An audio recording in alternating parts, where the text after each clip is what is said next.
Hello students, my self चेतना गुप्ता। और मैं आपको आज करा रही हूँ क्लास 10th के कुछ इंपॉर्टेंट क्वेश्चंस जो आपके एग्जाम्स में बहुत काम आने वाले हैं। और ये हम इंपॉर्टेंट क्वेश्चंस डेली लिया करेंगे लाइव क्लास में राइट 12 o'clock। ठीक है, तो आज हम स्टार्ट कर रहे हैं कुछ इंपॉर्टेंट क्वेश्चंस के साथ। आइए सॉल्व करते हैं। तो फर्स्ट क्वेश्चन है कि if alpha and beta are the zeros of the polynomial 3x² + 6x + k such that alpha plus alpha beta equal to -2/3, then the value of k is। क्या value होगी अगर आपके पास दो पोलिनोमियल हैं 3x² 6x + k और alpha plus beta की value भी दी है इन्होंने -2/3, तो k की वैल्यू क्या होगी। तो कैसे फाइंड करेंगे, देखिए इस इक्वेशन से आप फाइंड करेंगे सबसे पहले अल्फा प्लस बीटा की वैल्यू। तो फॉर्मूला क्या होता है, -b/a फॉर्मूला होता है। तो -b/a के अकॉर्डिंग ये वैल्यू आपकी है b की वैल्यू और ये वैल्यू है a की और ये वैल्यू होती है c की। ठीक है, तो हम वैल्यू पुट कर रहे हैं -6/3 and it will be 3×2 = 6 means -2। Same इसी तरह से हम अल्फा बीटा भी फाइंड करेंगे जिसकी का फॉर्मूला होता है c/a। c की वैल्यू है आपके क्वेश्चन में k और a की वैल्यू है 3। तो इस तरह से आपके पास अल्फा बीटा की वैल्यू भी आ जाती है k/3। अब इस वैल्यू को आप इस गिवन कंडीशन में पुट कर देंगे। तो आपके पास गिवन कंडीशन क्या है, alpha plus alpha beta is equal to -2/3। ठीक है, अल्फा प्लस बीटा की वैल्यू क्या फाइंड की है हमने, -2। तो आप यहाँ पर पुट कर देंगे -2 और अल्फा बीटा की वैल्यू क्या है k/3। आप यहाँ पर पुट कर देंगे k/3 इक्वल टू -2/3। अब आप इसको सॉल्व करेंगे, k/3 फाइंड करेंगे तो -2/3 और -2 दूसरी साइड में आके प्लस का 2 हो जाएगा।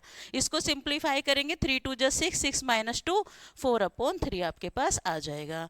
3 से 3 कैंसिल हो जाएगा तो k की वैल्यू आपके पास आ जाएगी 4। And now this is answer, k = 4। This is the right answer. Okay, आप लोगों ने क्या आंसर गैस किया था कमेंट में जरूर बताइएगा कि आपका आंसर भी 4 ही आया था या कुछ और आंसर आया था आपका। ठीक है, आई होप आपको ये क्वेश्चन समझ आया होगा। अब नेक्स्ट क्वेश्चन की तरफ चलते हैं। Now next question is if x equal to 1 and y equal to 2 is a solution of the pair of linear equation this and this, then आपको a और b के बीच में रिलेशन बताना है। अगर 2x - 3y + a = 0 है और 2x + 3y - b = भी 0 है, तो आपको बताना है कि a और b के बीच में क्या रिलेशन होगा, इनमें से कौन सा रिलेशन होगा। तो आप लोग गैस करिए, जल्दी से सॉल्व करना, सॉल्व करिए, जल्दी से बताइए क्या आपका आंसर आ रहा है। मैं भी तब तक सॉल्व करती हूँ। देखिए, अगर x की वैल्यू 1 है और y की वैल्यू 2 है तो आप इस कंडीशन में पुट कर दीजिए, x के प्लेस पर 1 और y के प्लेस पर 2 and then plus a is equal to 0। तो ये आपका हो जाएगा 3×2 = 6 and plus a equal to 0। a is equal to हो जाएगा आपके पास 4। a की वैल्यू निकल गई 4। सेम ऐसे ही आप b की वैल्यू भी फाइंड कर लेंगे दूसरी इक्वेशन से। तो ये हो जाएगी आपकी 2 × 1 + 3 × 2 एंड -b = 0। तो 2 × 1 = 2, 3 × 2 = 6 एंड -b = 0, -b = -8। तो यहाँ से हमें b की वैल्यू मिलती है बेटा 8। ओके, b की वैल्यू मिलती है हमें यहाँ से 8। तो b की वैल्यू 8 है और a की वैल्यू 4 है। तो आप लोग गैस करिए ना कि क्या रिलेशन है इसके बीच में। देखो, ऐसा नहीं लग रहा है कि a से डबल है b की वैल्यू, तो आप क्या रिलेशन लिखोगे कि b a से डबल है, तो b = 2a। तो b = 2a देखिए कहाँ पर है, इस केस में है, तो ये इसका राइट आंसर है। आपका भी यही आंसर आया होगा, राइट। ठीक है, क्लियर है सब कुछ, कोई भी डाउट है तो बताइए आप मुझे। Then now next question, the midpoint of the line segment joining the points this and this lies on। इन दोनों पॉइंट को ज्वाइन करके जो लाइन आएगी वो कहाँ होगी। ठीक है, आपको ये बताना है। तो उसका मिड पॉइंट कहाँ पर होगा। तो आपके पास 2 पॉइंट हैं, एक है आपके पास -4 and 5 एंड सेकंड है आपके पास 4 and 6। तो क्वेश्चन ने बोला है आपसे कि इन दोनों पॉइंट का जो मिड पॉइंट है वो कहाँ पर होगा, ये आपको बताना कहाँ होगा। तो mid point let us suppose ये मिड पॉइंट है इसका सी, लेट कर लिया हमने, ये पॉइंट्स ए और बी हैं। तो मिड पॉइंट फॉर्मूला क्या होता है, x1 plus x2 upon 2 and y1 plus y2 upon 2, ये फॉर्मूला होता है मिड पॉइंट के लिए। क्लियर। देन आप इसमें वैल्यू पुट करेंगे, ये x1 है और ये y1, ये x2 है और ये y2। x1 के प्लेस पर -4 और x2 के प्लेस पर +4 डिवाइड बाय 2। देन y1 के प्लेस पर है 5 और प्लस y2 के प्लेस पर है 6, then upon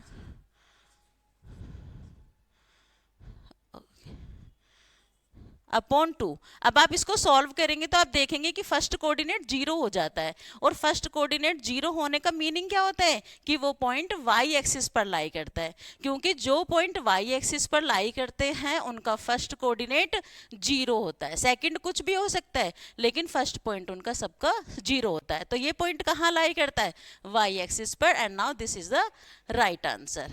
get it. Now next question number 4. If theta is an acute angle and 7 plus 4 sin theta equal to 9, then value of theta is। आपको theta की value बतानी है, जबकि आपके पास एक कंडीशन गिवन है कि 7 plus 4 sin theta is equal to 9 है। ठीक है, तो आप यहां से sin थीटा फाइंड करेंगे। सबसे पहले sin theta is equal to 9 minus 7, तो 9 minus 7 is 2 and it is 4 sine theta. ठीक है, 4 साइन थीटा ये आपके पास है। अब आप यहाँ से साइन थीटा फाइंड करेंगे तो आपके पास आएगा 2/4, क्योंकि 4 डिवाइड में आ जाएगा। नाउ 2 1 जा 2, 2 2 जा 4। तो आप चेक करेंगे कि साइन में 1/2 वैल्यू किसकी होती है। जल्दी जल्दी बताइए कमेंट में किसकी होती है 1/2। 1/2 वैल्यू बताइए किसकी होती है, जल्दी जल्दी देखते हैं किसका सबसे पहले आंसर आता है। तो इसमें साइन थीटा की वैल्यू होती है ये 30 की। ठीक है, ये होती है आपकी साइन 30 की। अब साइन से साइन आप कैंसिल करते हुए फील करेंगे, सिर्फ कैंसिल नहीं करना है। ठीक है, इसको कैंसिल नहीं करना होता है। तो थीटा की वैल्यू आ गई 30 डिग्री। 30 डिग्री ऑप्शन में है आपके पास, तो this is the right answer. Clear है, सबको समझ आया। ठीक है, now next question is question number 5। The value of tan square theta minus 1 cos theta into sec theta is. इसको सॉल्व करके आपको बताना है कि क्या होगा। तो देखो बड़ा सिंपल सा क्वेश्चन है, घुमा रखा है सिर्फ। 1 cos थीटा क्या होता है, sec थीटा ही होता है। सबको पता है कि sec थीटा होता है। ठीक है, एक sec थीटा ऑलरेडी आपके पास है। डन। देन आप इसको लिखेंगे कि tan square theta minus sec theta को sec थीटा से मल्टीप्लाई करेंगे तो it will be sec square theta. ठीक है, और अगर आप इसमें से माइनस कॉमन ले लेंगे तो आपके पास हो जाएगा tan square theta and plus sine square sec square theta. ठीक है, और इसकी वैल्यू 1 होती है, इसकी वैल्यू 1 होती है, तो आपके पास आंसर आएगा -1। क्लियर है सबको, तो -1 is the answer. Get it. Now next question. Next question is, if HCF of 98 and 28 is m and LCM of 98 and 28 is n, then value of n minus 7m। आपको इसकी value find करनी है। तो बहुत simple question है, easy है। 98 और 28 का HCF आप फाइंड कर सकते हो वेरी इजीली, और LCM भी फाइंड कर सकते हो। इसके लिए मुझे 98 के फैक्टर्स करने पड़ेंगे। तो 98 के फैक्टर्स अगर आप डायरेक्ट नहीं कर पाते हैं तो आप इसको हाफ हाफ में ब्रेक कर लीजिए। 2 इंटू 49 होता है, देन 49 को फर्दर आप ब्रेक कर सकते हैं 7 इंटू 7। तो ये आपके 98 के फैक्टर्स हो गए। देन सेकंड आप फाइंड करेंगे 28 के। तो 7 4 जा 28 होता है, सबको पता है 7 4 जा, और 4 जा को मैं लिख सकती हूँ 2 इंटू 2। ठीक है, अब मुझे HCF फाइंड करने के लिए दोनों के कॉमन नंबर्स चाहिए। तो कॉमन क्या क्या है दोनों में, देखिए ये 2। ठीक है, दोनों में 2 कॉमन है, ये 2। ठीक है, तो मेरे पास HCF में आ जाएगा 2, एंड देन मेरे पास 7 कॉमन है दोनों में, तो यहाँ आ जाएगा 7। तो इस तरह से मेरे पास LCM आ जाएगा इसका 14। और सेम ऐसे ही मैं LCM भी फाइंड कर सकती हूँ। तो LCM हो जाएगा मेरे क्वेश्चन में बताइए एलसीएम क्या होगा। एलसीएम के लिए जो कॉमन नंबर्स होते हैं वो तो हमें लेने ही होते हैं, और साथ में जो कॉमन नहीं है, जो बच जाते हैं, उन्हें भी हमें लेना होता है। तो हम इनको भी मल्टीप्लाई कर लेंगे 7 इंटू को। तो 7 टू जा, ये आपके पास हो जाएगा 7 7 जा 49 इंटू 4। 49 4 जा मल्टीप्लाई करोगे, 4 9 जा 36 एंड 4 4 जा 16 और 3 19, तो 196 आ गया। ठीक है, आपके पास ये वैल्यू आ गई एलसीएम और एचसीएफ की। अब आपको क्या करना है कि आपको उस कंडीशन में पुट करना है। ये जो एचसीएफ था ये एम के इक्वल था, और जो एलसीएम था वो आपका एन के इक्वल है अकॉर्डिंग टू क्वेश्चन। क्वेश्चन ने कहा है कि एचसीएफ एम है और एलसीएम एन है। क्लियर है, कोई डाउट यहाँ तक? ठीक है, अब आप इस कंडीशन में पुट करिए n माइनस 7 m में। तो n की वैल्यू क्या है आपके क्वेश्चन में 196 माइनस 7 इंटू m की वैल्यू क्या है 14। तो 14 7 से कितना होता है, जल्दी जल्दी बताइए। 7 4 जे 28 98। ठीक है, 196 में से 98 माइनस करेंगे तो 98 ही आता है। तो इस तरह से ये आपका आंसर है 98। क्लियर है, कोई डाउट किसी को? ठीक है, done. Now next question. Next question is the tangent drawn at the extremities of the diameter of the circle are always। क्या कह रहा है क्वेश्चन कि आपके पास एक सर्कल है, ठीक है, सर्कल में डायमीटर होता है। ये डायमीटर के दोनों एंड पॉइंट पर अगर हम टेंजेंट ड्रॉ करते हैं तो ये दोनों टेंजेंट कैसी होती हैं, जल्दी बताइए दोनों टेंजेंट कैसी होती है। 10th क्लास में थ्योरम है tangent drawn on the end points of diameter are always parallel. ठीक है, तो ये दोनों पैरेलल होती है हमेशा, तो ये इसका राइट आंसर होगा। ठीक है, next question is, next in triangle A B C and D E F angle B equal to E, F equal to C and A B equal to 3 DE, then the two triangles are.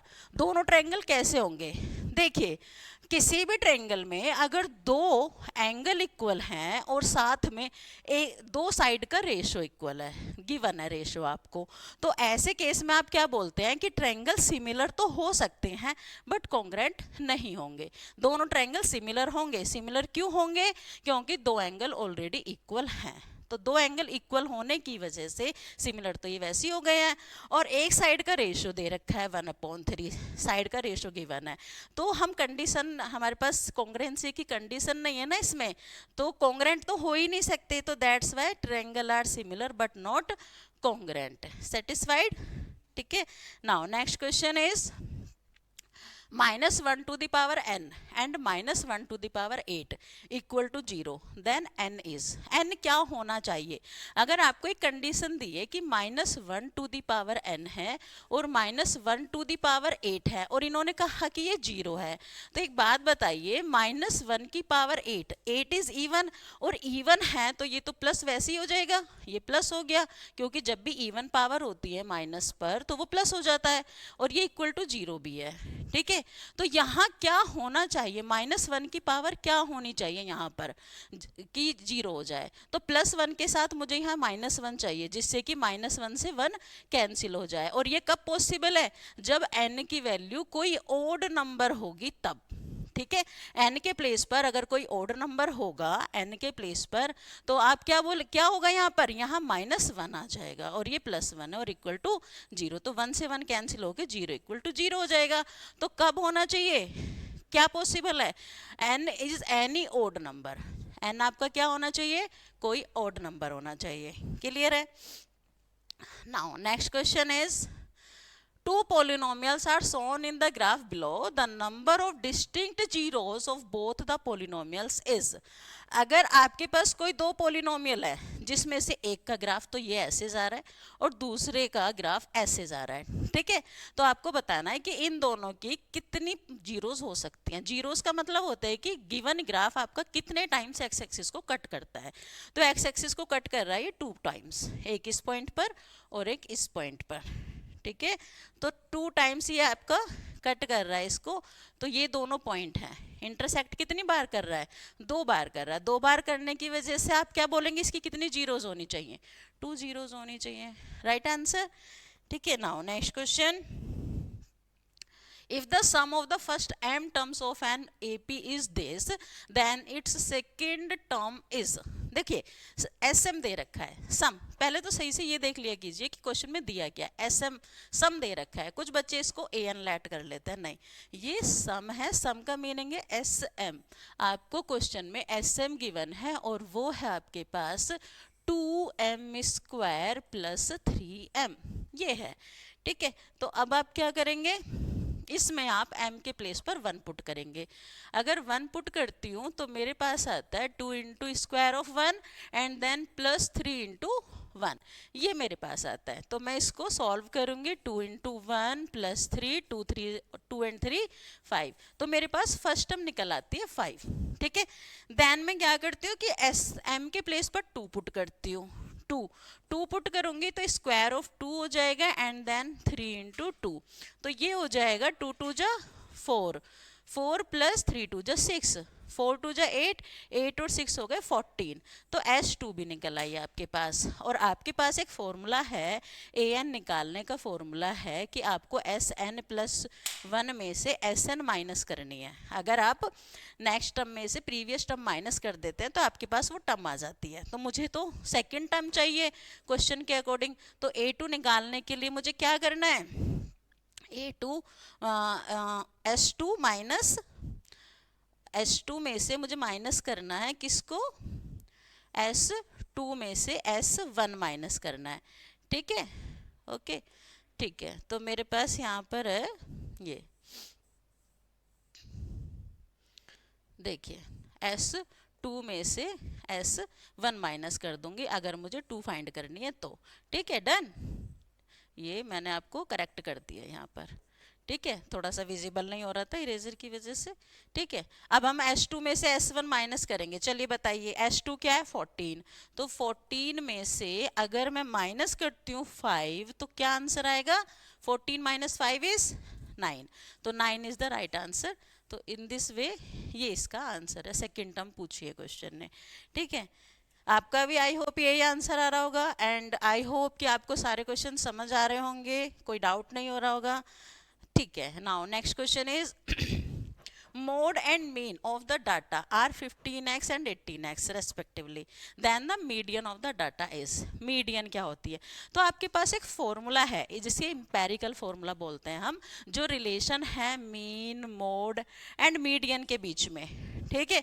तो वो हम relation ले लेते हैं यहाँ पर, ये है कि median 3 median is equal to 2 mean minus mode, ये एक फॉर्मूला है आपके पास, ठीक है। आप इस फॉर्मूले को अप्लाई करेंगे तो 3 मीडियन, अब मीडियन आपके क्वेश्चन में गिवन नहीं है, आपको ये फाइंड करनी है, ठीक है।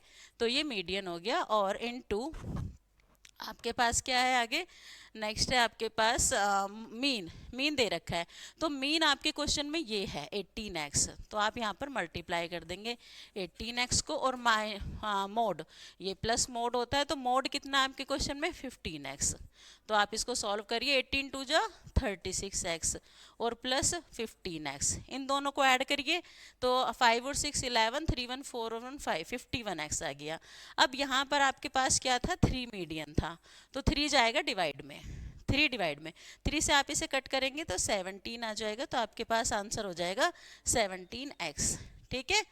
ये आपका इसका आंसर है 17x। Now next question is, ठीक है, a card is selected at random from a deck of 52 playing cards, the probability of it being a red face card is, देखिए जो आपके पास कार्ड्स होते हैं टोटल 52 कार्ड्स होते हैं, उन 52 कार्ड्स में से 26 कार्ड होते हैं रेड और 26 कार्ड्स होते हैं आपके ब्लैक, ठीक है। अब इस रेड में 2 तो होते हैं आपके पास किंग और 2 होते हैं क्वीन और 2 होते हैं जैक, जिनको हम बोलते हैं फेस कार्ड, तो 2 2 2 टोटल कितने कार्ड हो गए रेड की साइड में 6 हो गए। यही सेम कार्ड जैसे रेड में होते हैं सेम वैसे ही कार्ड ब्लैक में भी होते हैं, तो हमारे पास रेड के कितने फेस कार्ड है 6 है, तो टोटल कार्ड हमारे पास 6 है, जो फेस कार्ड है रेड कलर में फेस कार्ड वो 6 है और टोटल है हमारे पास 52। इसको आप सॉल्व कर लीजिए, 2 से कट करते हैं 2 3 एंड 2 26, ठीक है। ये आपके पास आ गया 3/2 26 आंसर है, ये रहा डी ऑप्शन इसका। ठीक है, डन, क्लियर है। Now next question, come to the next question. ये कह रहा है कि which of the following is a rational number between √3 and √5, मतलब कि √3 और √5 के बीच में इनमें से कौन सा रैशनल नंबर आता है, इरेशनल नंबर, आपको ये बताना है। ठीक है, रैशनल पूछ रहा है, तो आपको क्या करना है, √3 की वैल्यू लिखनी है। तो √3 की वैल्यू होती है 1.7321 समथिंग करके होती है। देन √5 की वैल्यू होती है 2.23 समथिंग करके होती है। ठीक है, तो आपको एक ऐसा नंबर सेलेक्ट करना है जो इन दोनों के बीच में हो। बताइए कौन सा नंबर है। देखिए इसमें तो यहाँ पर डॉट डॉट डॉट डॉट लग रही है, ये तो इरेशनल में चला जाएगा। और क्वेश्चन ने क्या पूछा है आपसे, रैशनल नंबर पूछा है। तो रैशनल नंबर 1.7, आपको ये देखना 1.7 और 2.2, इन दोनों के बीच में आपका ये नंबर लाई करता है, ये वाला। क्योंकि ये तो ज़्यादा हो जाएगा, 2.3 ज़्यादा हो गया ना, 2.2 से ज़्यादा हो गया 2.3। ठीक है, और पाई की वैल्यू क्या है आपके पास, पाई की वैल्यू होती है 3.14 समथिंग करके होती है, तो वो भी ज़्यादा हो जाएगी। और इसकी वैल्यू ये 1.8, ये 8 बिल्कुल करेक्ट है। तो this is the right answer, क्योंकि 1.8 1.7 से ज़्यादा है और 2.2 से कम है, तो इसलिए ये इन दोनों के बीच में लाई करती है। तो this is the right answer of the question. Now next question,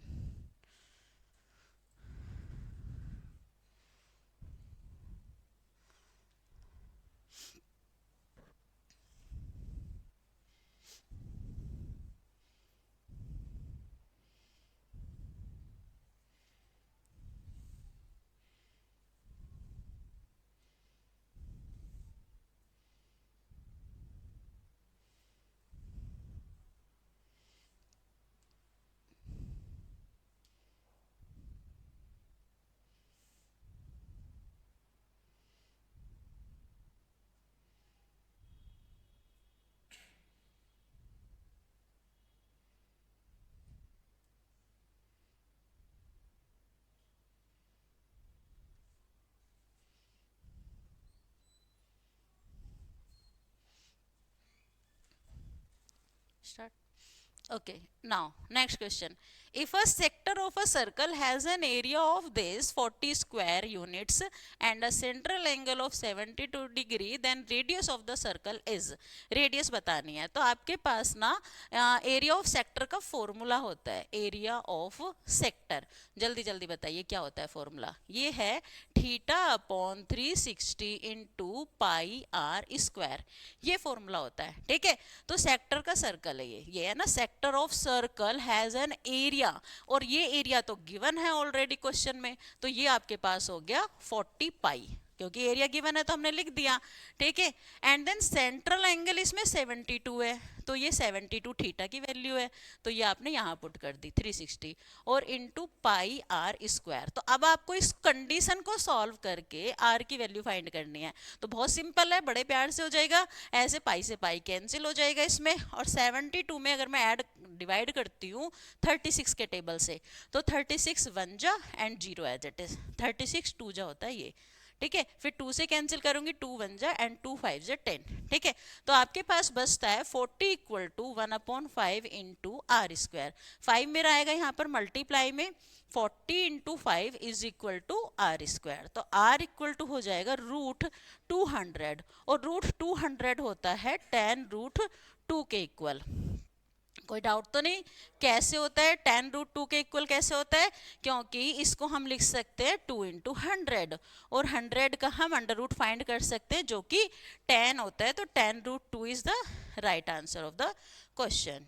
ठीक है, अब आते हैं हम नेक्स्ट क्वेश्चन पे। चलिए, नेक्स्ट क्वेश्चन इज दैट, देखिए इन the given figure PA is the tangent from an external point P to a circle with center O if OPB if POB is 115। POB मतलब ये एंगल इन्होंने दिया है आपको POB। ठीक है, POB, तो then APO is equal to, APO का मतलब है आपको ये एंगल फाइंड करना है, APO। ठीक है, आपको ये नहीं, ये एंगल फाइंड करना है, PO, तो ये एंगल आपको बताना है, ठीक है। तो एक बात बताइए, आपको भी पता है कि tangent is always perpendicular to the circle, तो ये टेंजेंट क्या है, परपेंडिकुलर है किस पर, रेडियस के साथ, ठीक है। तो ये एंगल तो फिक्स हो गया 90 डिग्री का, डन। अब मेरे पास ना एक थ्योरम है जो होती है exterior angle theorem. Exterior angle theorem आपने करीब 8th 9th में पढ़ रखी है, कोई बड़ी बात नहीं है। तो इसमें हम क्या अप्लाई करते हैं कि ये जो इंटीरियर के दो एंगल्स है, एक ये एंगल और एक ये एंगल, इन दोनों का सम क्या होता है, इन दोनों का सम, इस एंगल का सम और इस एंगल का सम इसके इक्वल होता है, ठीक है। ये थ्योरम है, इस थ्योरम को हम क्या बोलते हैं, एक्सटीरियर एंगल सम प्रॉपर्टी। अब बताइए ये एंगल आपको P फाइंड करना है, तो एंगल P एंड प्लस ये एंगल है 90 डिग्री, तो प्लस 90 डिग्री इक्वल टू किसके इक्वल हो गया, 115 के इक्वल हो जाएगा, ठीक है। ये है एक्सटीरियर एंगल प्रॉपर्टी, डन। अब यहां से एंगल P फाइंड करेंगे हम, तो क्या आएगा, आपके पास आएगा 115 माइनस 90, तो इसको माइनस करते हैं तो ये हो गया आपके पास 25 डिग्री। तो आंसर में देखिए 25 डिग्री आपके पास ऑप्शन में है, this is the right answer, ठीक है। अब आते हैं नेक्स्ट क्वेश्चन पर। Next question is a kite is flying at a height of 150 metre from the ground. एक काइट है वो फ्लाई कर रही है 150 पर, ठीक है।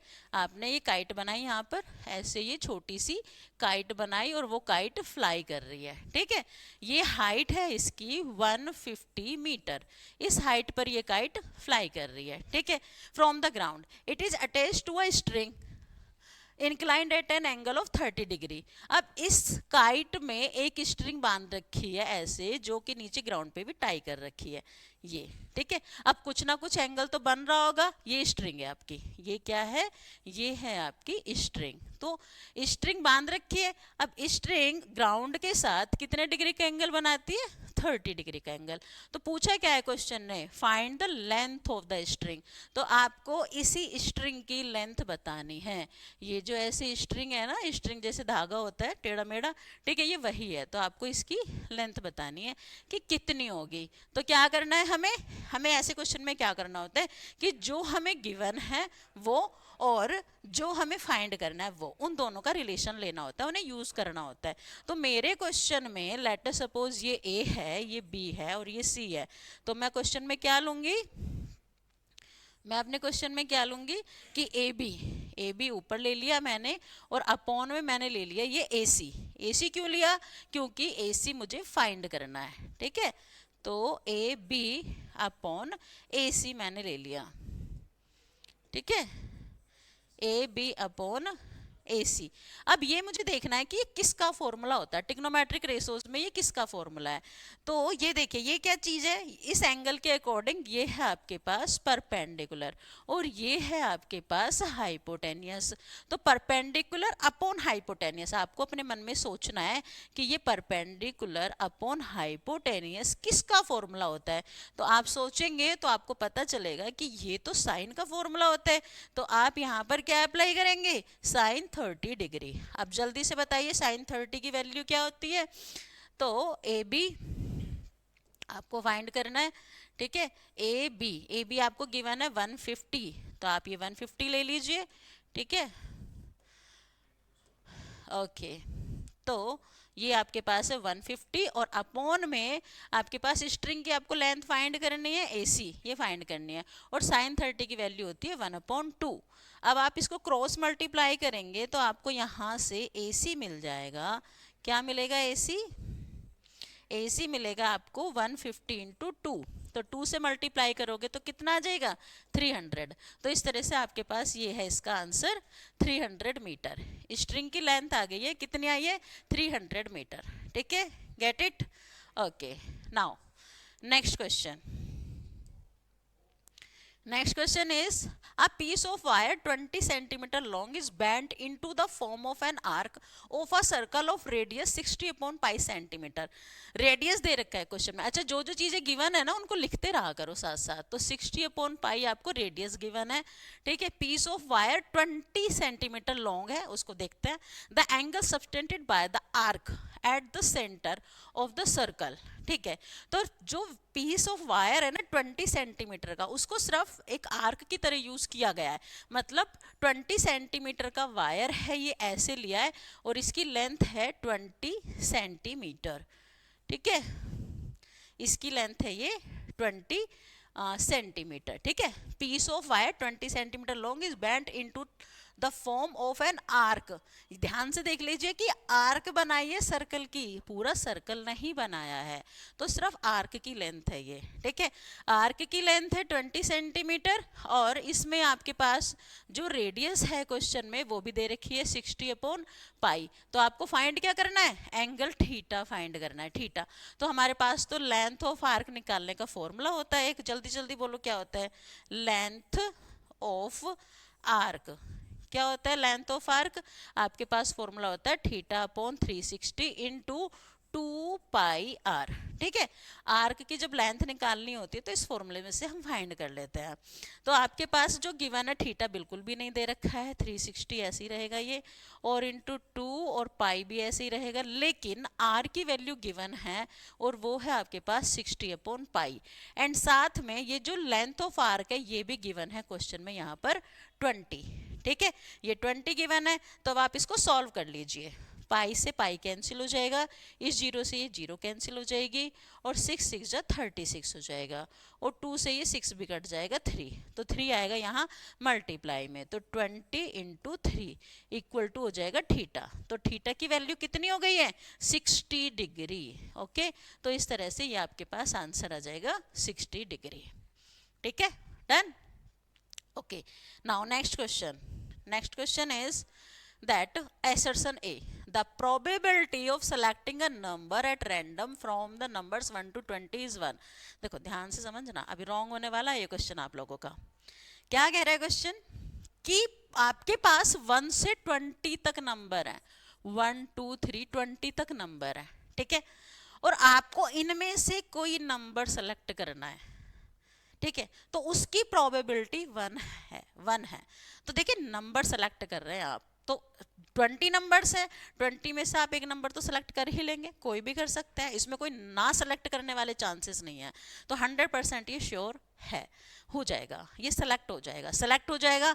तो जब हमारा हो जाएगा, हमें पता है कि ये चीज़ हो जाएगी, 100% कन्फर्म्ड है हमारी कि हम इसे सेलेक्ट कर सकते हैं, तो हम सिंसियरली क्या बोलेंगे कि ये तो एक श्योर इवेंट है, और जो श्योर इवेंट होता है उसकी प्रोबेबिलिटी क्या होती है, 1 होती है, ठीक है। तो आप इसकी प्रोबेबिलिटी क्या लिखेंगे, 1, ठीक है। तो ये जो इवेंट है, ये फर्स्ट जो एसर्शन है, ये आपका क्या है, राइट है, ठीक है, एसर्शन राइट है। देन आते हैं रीजन पर, for any event E if P equal to 1 then E is called a sure event। ये तो बिल्कुल सही बात है, क्योंकि अगर प्रोबेबिलिटी 1 हो जाती है तो आप बोलेंगे कि वो एक श्योर इवेंट है ना, श्योर इवेंट है। तो ये भी बिल्कुल ठीक है, और ठीक के साथ साथ ये इसको और ज़्यादा अच्छे से एक्सप्लेन भी कर रहा है, तो एक्सप्लेन कर रहा है, तो इसलिए इसका आंसर क्या हो जाएगा, ए हो जाएगा। Both assertion and reason are true and R is the correct explanation of A, ठीक है, done. Answer of this, confuse मत होना, क्वेश्चन फिर से देख लीजिए। यहाँ पर अगर क्वेश्चन कहता आपसे कि किसी एक स्पेसिफिक नंबर को सेलेक्ट करिए, जैसे फॉर एग्जांपल 3 को सेलेक्ट करना है, तो वहां पर 3 एक ही है, 1 से लेके 20 तक 3 तो एक ही बार होगा ना यूज आपका, तो एक है तो उसकी प्रोबेबिलिटी तो होगी 1/20, आई एग्री, ठीक है, उसकी प्रोबेबिलिटी 1/20 होगी। 3 को सेलेक्ट करने की, किसकी, 3 को सेलेक्ट करने की प्रोबेबिलिटी 1/20 होगी, no doubt, you are right. लेकिन क्वेश्चन ने वो नहीं कहा, क्वेश्चन ने कोई नंबर डिसाइड ही नहीं कहा किया, क्वेश्चन ने तो सिर्फ ये बोला कि 1 से 20 तक कोई नंबर सेलेक्ट करना है आपको, कोई नंबर सेलेक्ट करना है, तो हम कर लेंगे उनमें से, नंबर कोई भी होगा, एक नंबर तो हम सेलेक्ट कर ही सकते हैं, कोई स्पेसिफिक नंबर डिसाइड नहीं हुआ है, तो इसलिए उसकी प्रोबेबिलिटी 1 हो जाएगी, क्योंकि surely we can do this work very easily, done. Okay, now next question is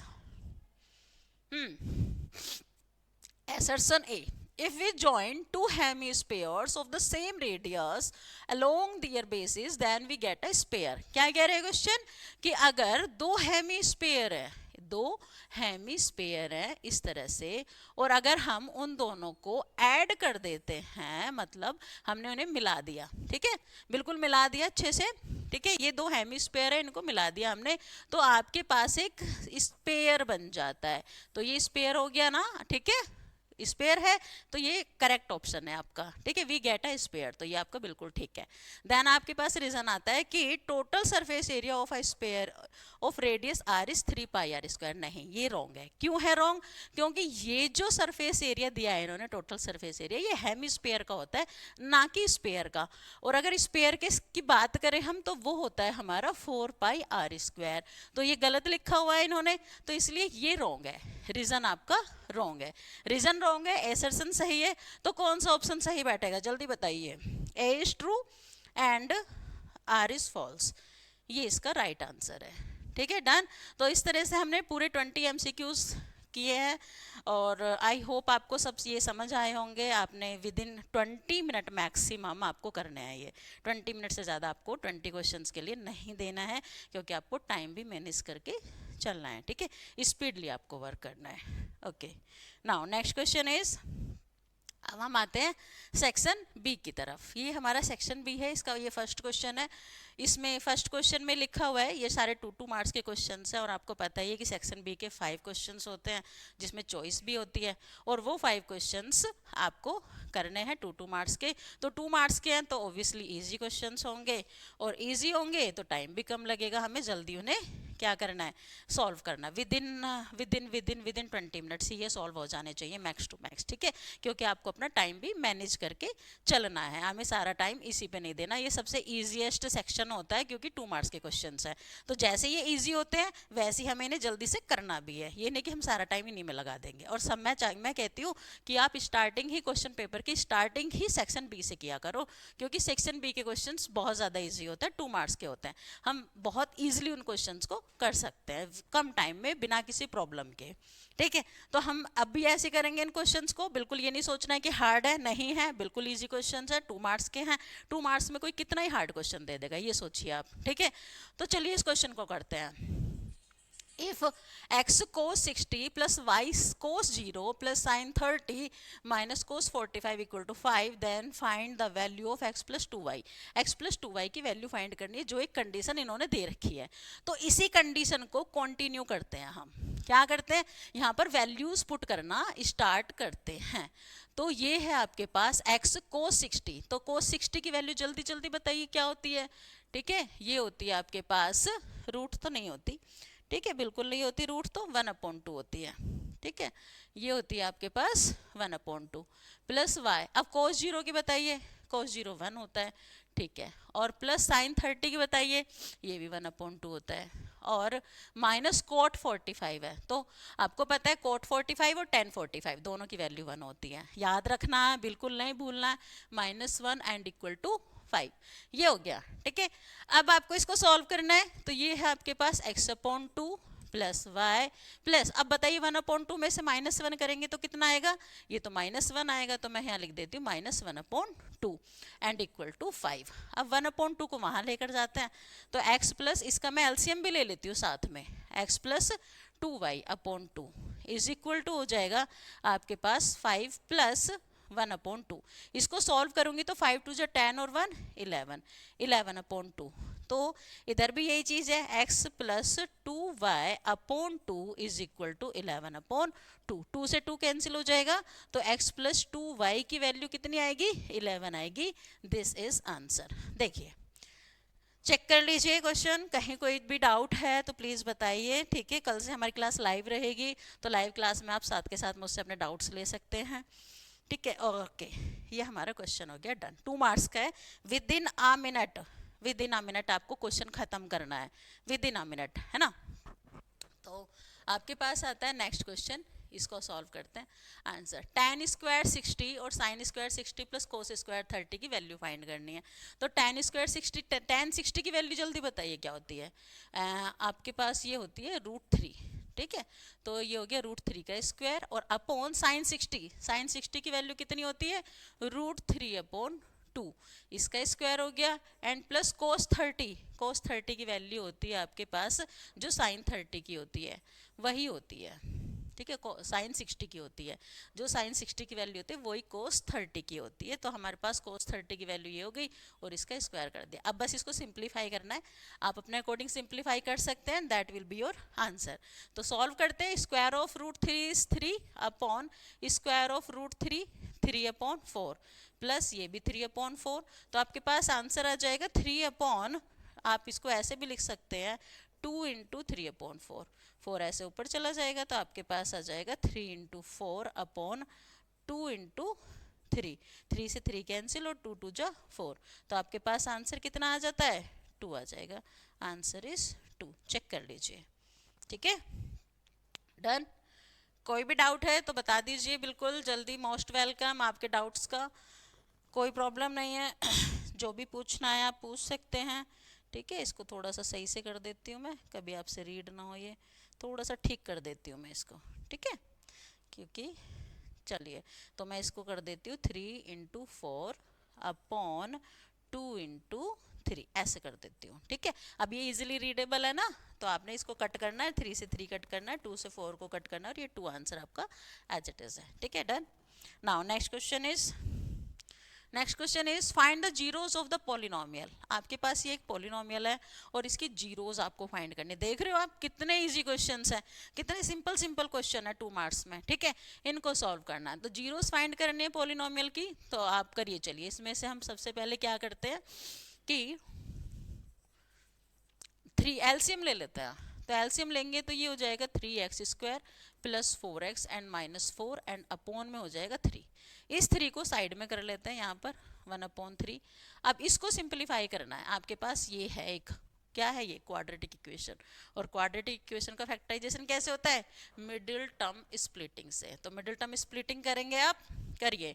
यहाँ पर आप ऐसे मल्टीप्लाई करते हैं ना 3 को 4 से, तो 3 इंटू 4, तो 3 4 जो होता है 12, तो 12 के आपको ऐसे फैक्टर करने हैं कि माइनस करके, माइनस क्यों, क्योंकि यहाँ माइनस है, यहाँ माइनस है तो माइनस करके आना चाहिए, और यहाँ प्लस होता तो प्लस करके आना चाहिए था, तो माइनस करके क्या आना चाहिए, 4 आना चाहिए। तो ऐसे फैक्टर्स होते हैं 6 2 जा, तो 6 2 जा भी 12 होता है, और 6 में से अगर आप 2 माइनस करेंगे तो 4 आ जाता है, जो 4 यहाँ पर लिखा हुआ है। ठीक है, गेट इट, ओके।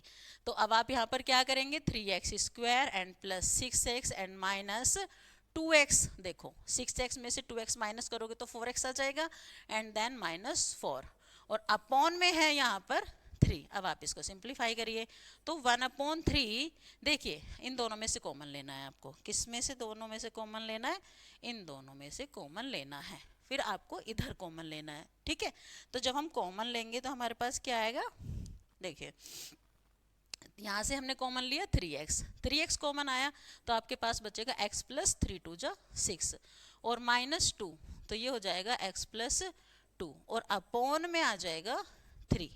ठीक है, तो ये हो जाएगा 1/3। अब x प्लस 2 हमारा पूरे में से कॉमन आ जाएगा। अच्छा, ये कॉमन लेना तो सबको आता होगा ना, इसमें तो मुझे कुछ बताने की नीड नहीं है ना कि कैसे कॉमन लिया है आपने, ये क्या किया है, इतना तो आता होगा ना, 10th क्लास में हो आप लोग। ठीक है, तो मैंने इसमें x प्लस 2 कॉमन ले लिया और आपके पास आ गया 3x माइनस 2, और अपॉन में क्या है, ये 3 तो मैंने लिख लिया ऑलरेडी पहले ही है ना, तो अब नहीं लिखना मुझे। ठीक है, डन। तो बस ये आपका क्या हो जाएगा, आंसर हो जाएगा। ठीक है, बस बस ठीक है, तो ये हो गया 1/3, और यहाँ पर है आपके पास बस ये x प्लस 2। ठीक है, और कुछ नहीं है, डन। ये ब्रैकेट ही है बस।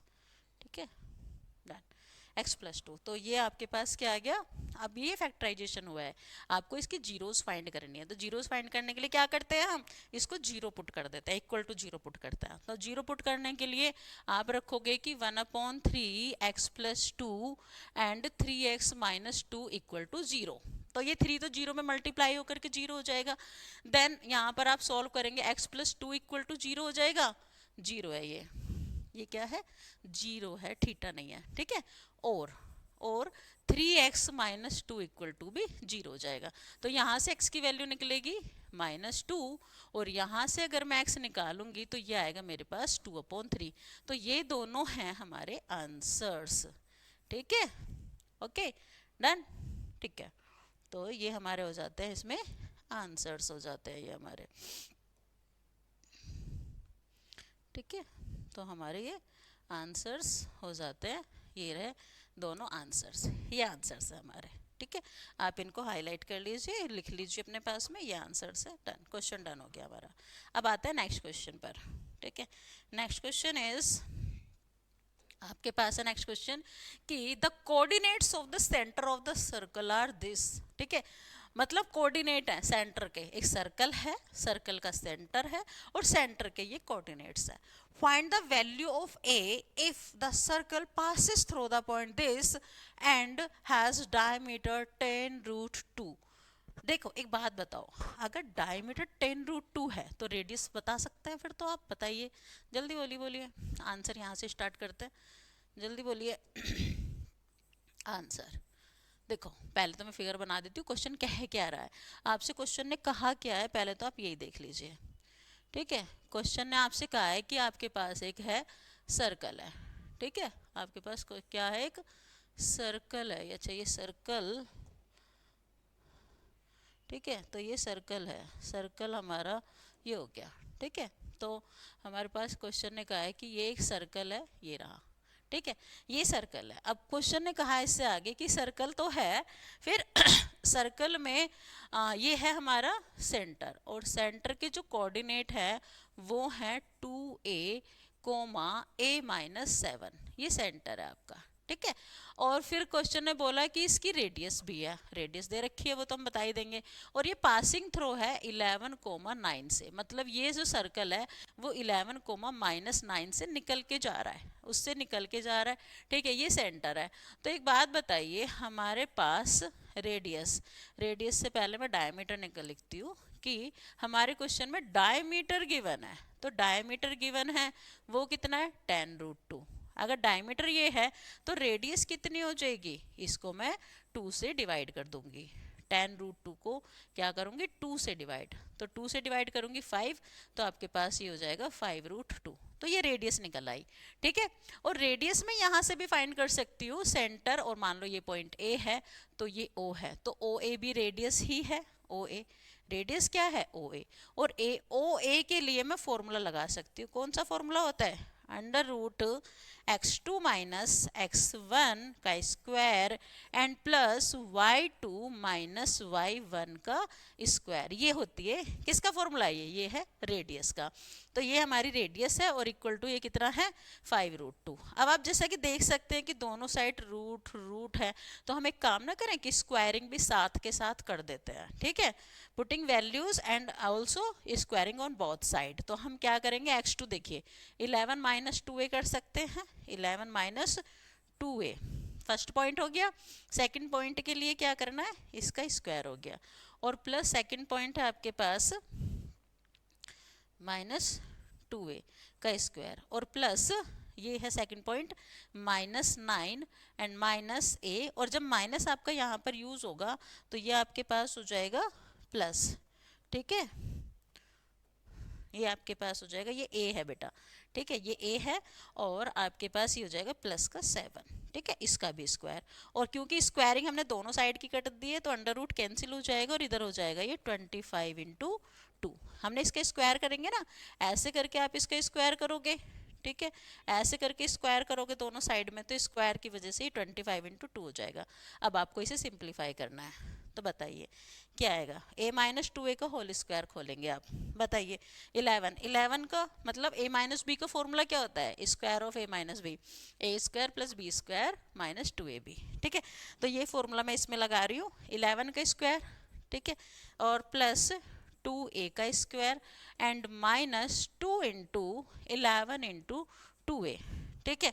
एंड यहाँ पर भी मैं इसको सॉल्व करूंगी, तो ये -9 है और ये +7 है, तो 9 में से 7 जाएगा, -2 आ जाएगा मेरे पास, कितना आ जाएगा -2, ठीक है, और यहाँ पर ये आ जाएगा मेरे पास -a, इसका स्क्वायर, और इक्वल टू में है 50।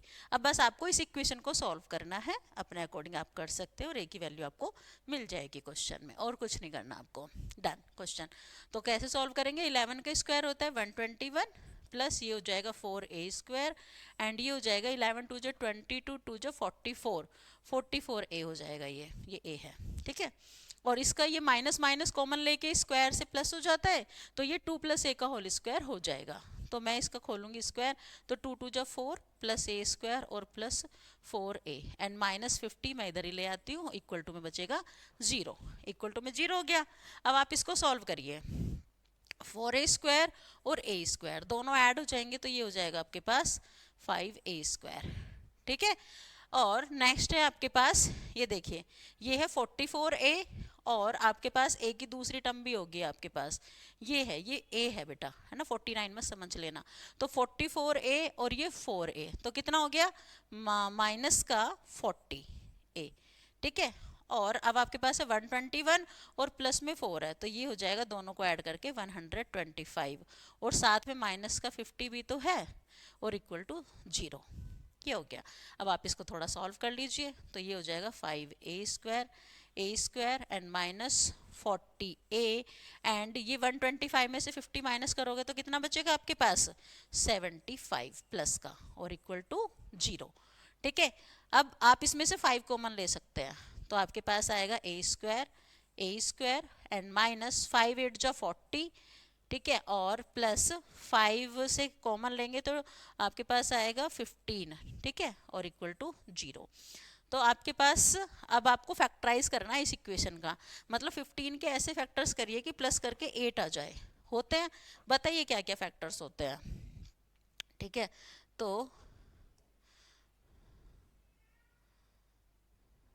ठीक है, ओके, चलिए अब बताइए क्या क्या फैक्टर्स होंगे।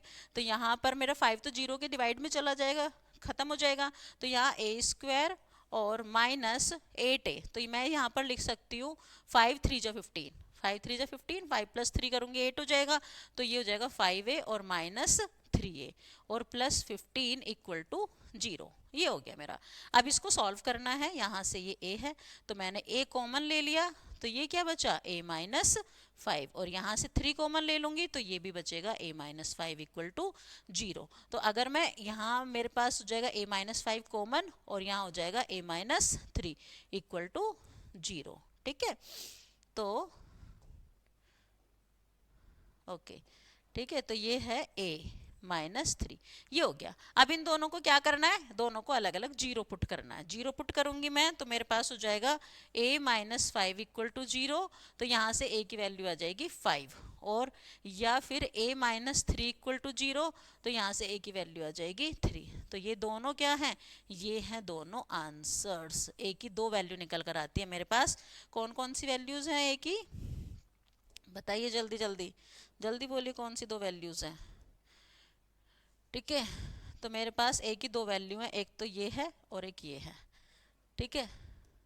देख लीजिए ये दोनों वैल्यूज है, a की वैल्यू 5 है और एक वैल्यू 3 है, तो ये मेरे दोनों आंसर्स आ जाते हैं, a की वैल्यू आ जाती है, ठीक है।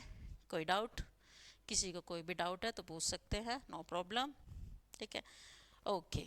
चलिए अब नेक्स्ट क्वेश्चन पर आते हैं हम। 23 हो गया, नेक्स्ट क्वेश्चन नंबर 24 देखिए।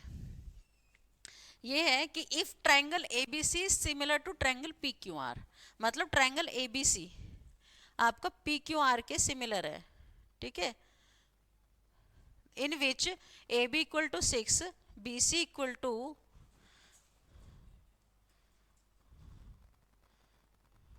ओके सर, ये फिगर इसकी नहीं है,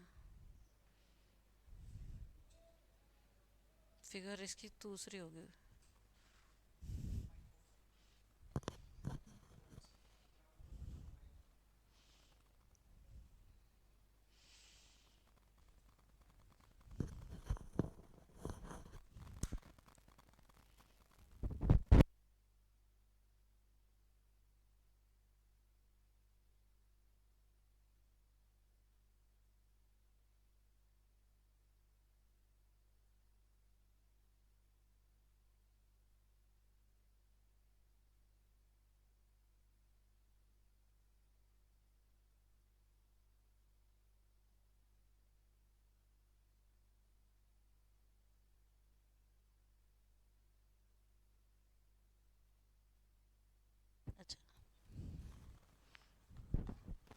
ओके तो क्वेश्चन नंबर 24 पर हम आते हैं। क्वेश्चन 24 में आपसे कह रहा है कि ट्रायंगल एबीसी सिमिलर है ट्रायंगल पीक्यूआर के। तो आपको दो ट्रायंगल बनाना है, एक एबीसी और एक पीक्यूआर बनाना है। इस फिगर पे मत जाइएगा, ये फिगर इस क्वेश्चन की नहीं है, नेक्स्ट क्वेश्चन की होगी। ठीक है, हम अपने पास से फिगर बनाएंगे इस क्वेश्चन में। तो एबीसी एक ट्रायंगल बना लीजिए आप। चलिए हम बनाते हैं ट्रायंगल एबीसी। ठीक है, ये रहा एक हमारा ट्रायंगल है एबीसी।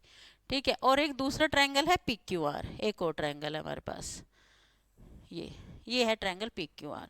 तो हमने इनके नेम दे दिए कि ये है ए बी और सी, और दूसरा ट्रायंगल है पी क्यू एंड आर। ये दो ट्रायंगल्स है। ठीक है, और क्वेश्चन ने कहा है कि ये दोनों सिमिलर भी है, दोनों सिमिलर है ये। ठीक है, देन जिसमें ए बी 6 है, ए बी आपकी ये वाली साइड 6 है। ठीक है, बी सी 4 है, ये बी सी 4 है, और ए सी 8 है, ए सी ये वाली साइड 8 है। ठीक है, ये सारी आपको गिवन है चीजें। दूसरे ट्रायंगल में पी आर आपको गिवन है 6 सेंटीमीटर। ठीक है, तो आपको फाइंड करना है कि length P Q plus Q are, P Q मतलब ये वाली और क्यू आर मतलब ये वाली, इन दोनों का सम कितना होगा ये आपको बताना है। ठीक है, इन दोनों का सम आपको बताना है।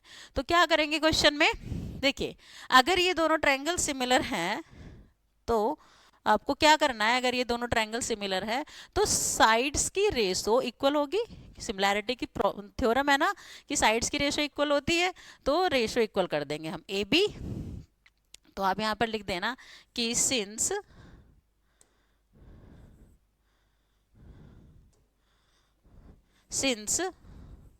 ठीक है, since triangle A B C is similar to triangle P Q R, triangle P Q R क्योंकि ये सिमिलर हैं तो इस वजह से इनकी साइड्स की रेशो ये ए बी और अपॉन ये P Q, A B upon P Q is equal to A B upon P Q is equal to ये बी सी और अपॉन क्यू आर। ठीक है, B C upon Q R.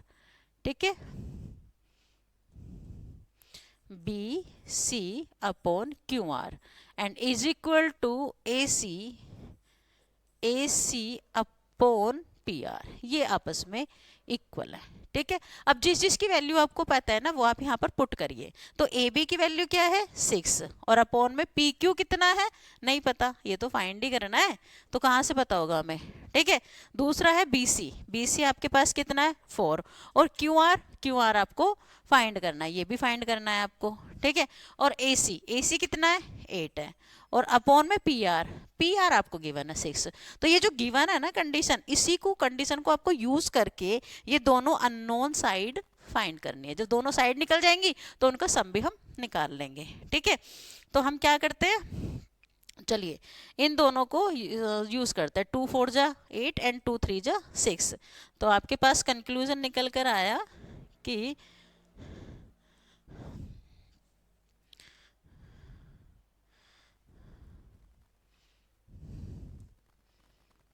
ठीक है, आपके पास conclusion क्या निकल कर आया,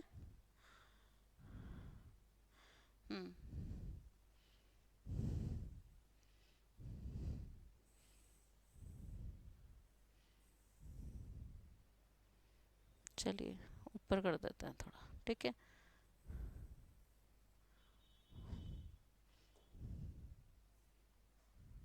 ठीक है, चलिए ये देखते हैं।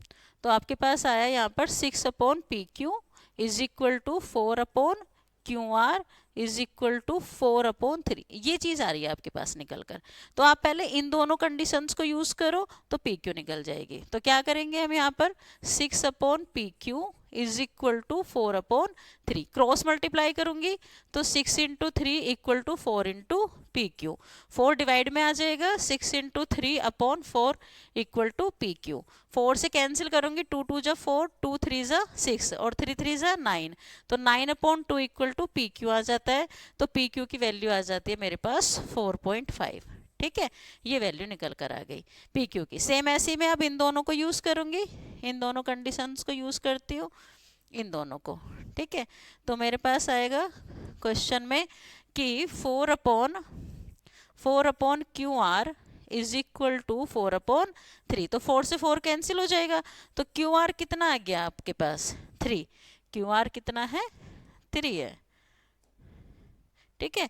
क्यू आर आपके पास आ जाता है, 4 से 4 कैंसिल हो गया ना, तो 3 आ जाएगा, ये 3, ठीक है। तो ये दो वैल्यूज आपके पास निकल आई। अब आपको क्या फाइंड करना है, पेरीमीटर निकालना है। तो पेरीमीटर जो आपके पास निकालना है कि साइड्स का sum P Q plus Q R जो आपको फाइंड करना है, उसकी वैल्यू हो जाएगी 4.5 और प्लस 3। 4.5 में 3 प्लस करूंगी तो 7.5 सेंटीमीटर इज आंसर, ठीक है।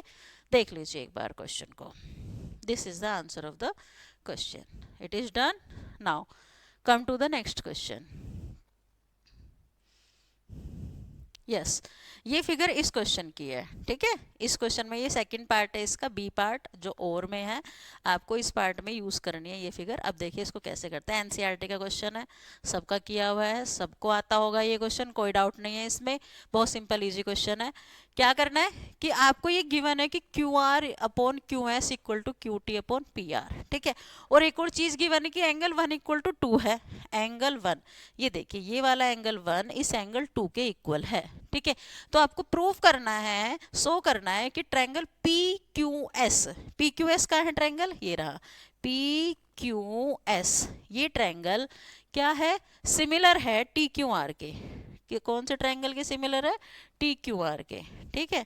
तो टी क्यू आर का है आपके पास टी क्यू और आर, ठीक है। ये थोड़ा मैंने हाईलाइट कर दिया ट्रायंगल को, ये ट्रायंगल है, ठीक है। इन दोनों, ये दोनों ट्रायंगल्स आपस में क्या है, सिमिलर है, ये आपको प्रूफ करना है, ठीक है। चलिए क्वेश्चन में देखिए कि angle 1 equal to angle 2 given है आपके पास। तो आपके पास जो गिवन है ना, पहले आप उस पे आ जाइए, सॉल्यूशन पे है हम क्वेश्चन के। सॉल्यूशन में हमारे पास गिवन है कि एंगल 1 इक्वल टू 2 और ये गिवन है। तो गिवन है तो हमने लिख दिया कि ये गिवन है। और एक बात बताइए, किसी ट्रायंगल में अगर ये दो एंगल इक्वल आ रहे हैं तो इट मीन्स कि ये वाली साइड इस साइड के इक्वल हो जाएगी, ठीक है ना। क्योंकि आइसोसेलेस की प्रॉपर्टी है, base angles are equal then side are also equal, ठीक है। तो ये आपकी P Q side P R के इक्वल हो जाएगी। तो आप यहाँ लिखेंगे कि which implies side P Q is equal to side P R, ठीक है, साइड पी आर। ये इक्वेशन 1 आप बना लीजिए, कोई प्रॉब्लम नहीं है। और सेकंड कंडीशन आपको ये दे रखी है इन्होंने, Q R upon Q S is equal to Q T upon P R, ये आपको गिवन है, ठीक है। तो पी आर के प्लेस पर आप पी क्यू पुट कर सकते हैं, ये आपको गिवन है ना, P R equal to P Q आपने फाइंड किया है, तो आप यहाँ पुट कर दीजिए। इसके प्लेस पर आप पुट कर दीजिए ये पी आर है ना, इसको हटा करके आप क्या लिख दीजिए, ये पी क्यू लिख दीजिए, ठीक है। तो आपके क्वेश्चन में क्या आ जाएगा कि Q R upon Q S is equal to Q T upon, अब पी आर नहीं लिखना आपको, अब आपको लिखना है पी क्यू, ठीक है। और ये क्यों था इक्वल, क्योंकि ये गिवन था, हमने कोई अपने पास से नहीं किया, ये गिवन थी कंडीशन, हमने सिर्फ पी आर को रिप्लेस किया पी क्यू से, ठीक है। ये रिप्लेस हो गया आपका, ओके। तो ये आपकी इक्वेशन 1 आप इसको बोल सकते हैं। ऑल्सो अगर आप इन दोनों ट्रायंगल्स को देख पा रहे हैं, ये रेड वाला ट्रायंगल देख पा रहे हैं और ये पिंक वाला ट्रायंगल, तो आप इसमें एक चीज नोटिस कर पा रहे होंगे कि ये एंगल कॉमन है, ठीक है, ये एंगल दोनों में कॉमन है। तो यही चीज आप यहाँ पर लिखेंगे कि एंगल 1 इक्वल टू एंगल 1, क्यों, क्योंकि ये कॉमन है, ठीक है, कॉमन एंगल्स है ये, ठीक है। अब एक बात बताइए, साइड्स का रेशियो इक्वल है, एक एंगल इक्वल है, तो इसका मतलब क्या हुआ कि ट्रायंगल सिमिलर है। Triangle P Q S is similar to triangle T Q R and ये ही हैंस प्रूव्ड, ठीक है। डन क्वेश्चन, कोई भी डाउट है तो बताइए। Okay, now next question. Next question is a person is standing at point P. कोई पर्सन है वो पॉइंट पी पर यहाँ खड़ा हुआ है, ठीक है, इस पॉइंट पे खड़ा हुआ है वो। अब क्या होता है आगे, circular ground at a distance of 26 metre from the centre of the ground. ये सर्कुलर ग्राउंड है और इस सर्कल का ये सेंटर है, और सेंटर से जो इस बंदे की डिस्टेंस है वो कितनी है, 26 मीटर है। साथ के साथ लिखते रहा करो क्वेश्चन में क्या क्या गिवन है आपको। तो ये 26 मीटर गिवन है कि वो बंदा सेंटर से 26 मीटर की डिस्टेंस पर खड़ा हुआ है। ठीक है, he found that his distances from the point A and B on the ground are 10 metre. ये तो हमें भी पता होगा कि टेंजेंट्स आर ऑलवेज इक्वल। ठीक है, तो ये दोनों डिस्टेंस आपस में इक्वल हैं और ये कितनी है, 10 है। ये डिस्टेंस पी ए भी 10 है और पी बी भी 10 है। ठीक है, देन आपको फाइंड क्या करना है, P A and P B are tangent to the circle, find the radius of the circular ground. तो आपको इस सर्कुलर ग्राउंड की रेडियस फाइंड करनी है। रेडियस का मतलब आपको ये वाली साइड फाइंड करनी है, ये साइड आपको बतानी है कि कितनी होगी। ठीक है, ये साइड निकालनी है। तो क्या करना है, वेरी सिंपल। अगेन हमारे पास हमें ये पता है कि tangent is always perpendicular to the radius. ठीक है, ये रेडियस इस टेंजेंट पर परपेंडिकुलर है। ठीक है, अगर ये परपेंडिकुलर है तो ये एक राइट एंगल ट्रायंगल बन गया। कौन सा, ए पी ओ, मतलब ये वाला ट्रायंगल। इस ट्रायंगल को अगर हम देख सकते हैं और अच्छे से देखिए, ये ट्रायंगल, मैं किस ट्रायंगल की बात कर रही हूँ, तो मैं बात कर रही हूँ इस ट्रायंगल की। ठीक है, देखिए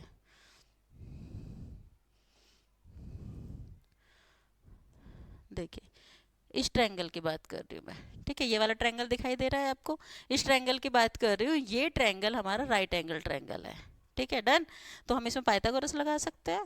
तो आप लिखेंगे कि in triangle A P O by P G T, answer is hair.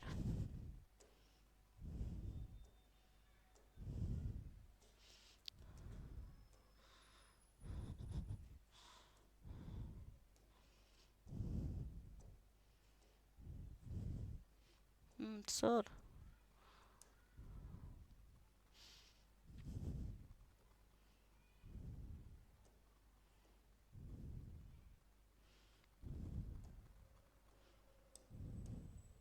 ठीक है, चलिए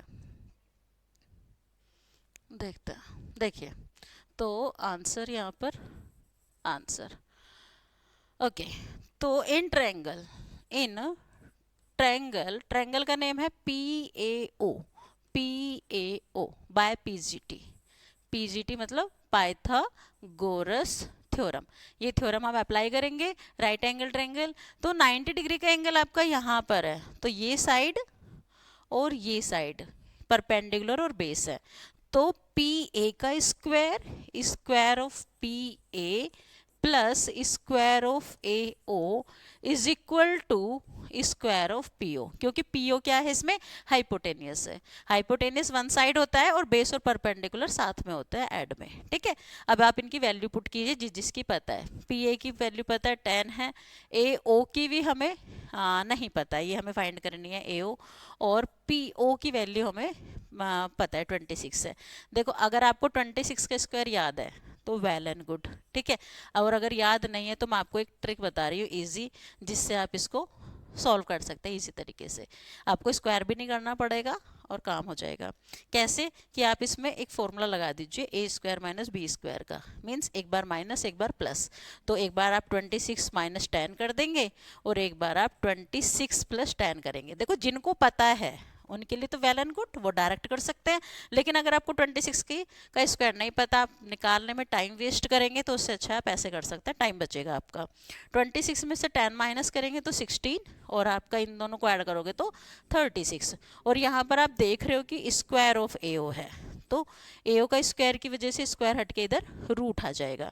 रूट आने से 16 का स्क्वायर निकलेगा 4, और यहाँ 36 का निकलेगा 6। तो 4 6 जो कितना होता है 24।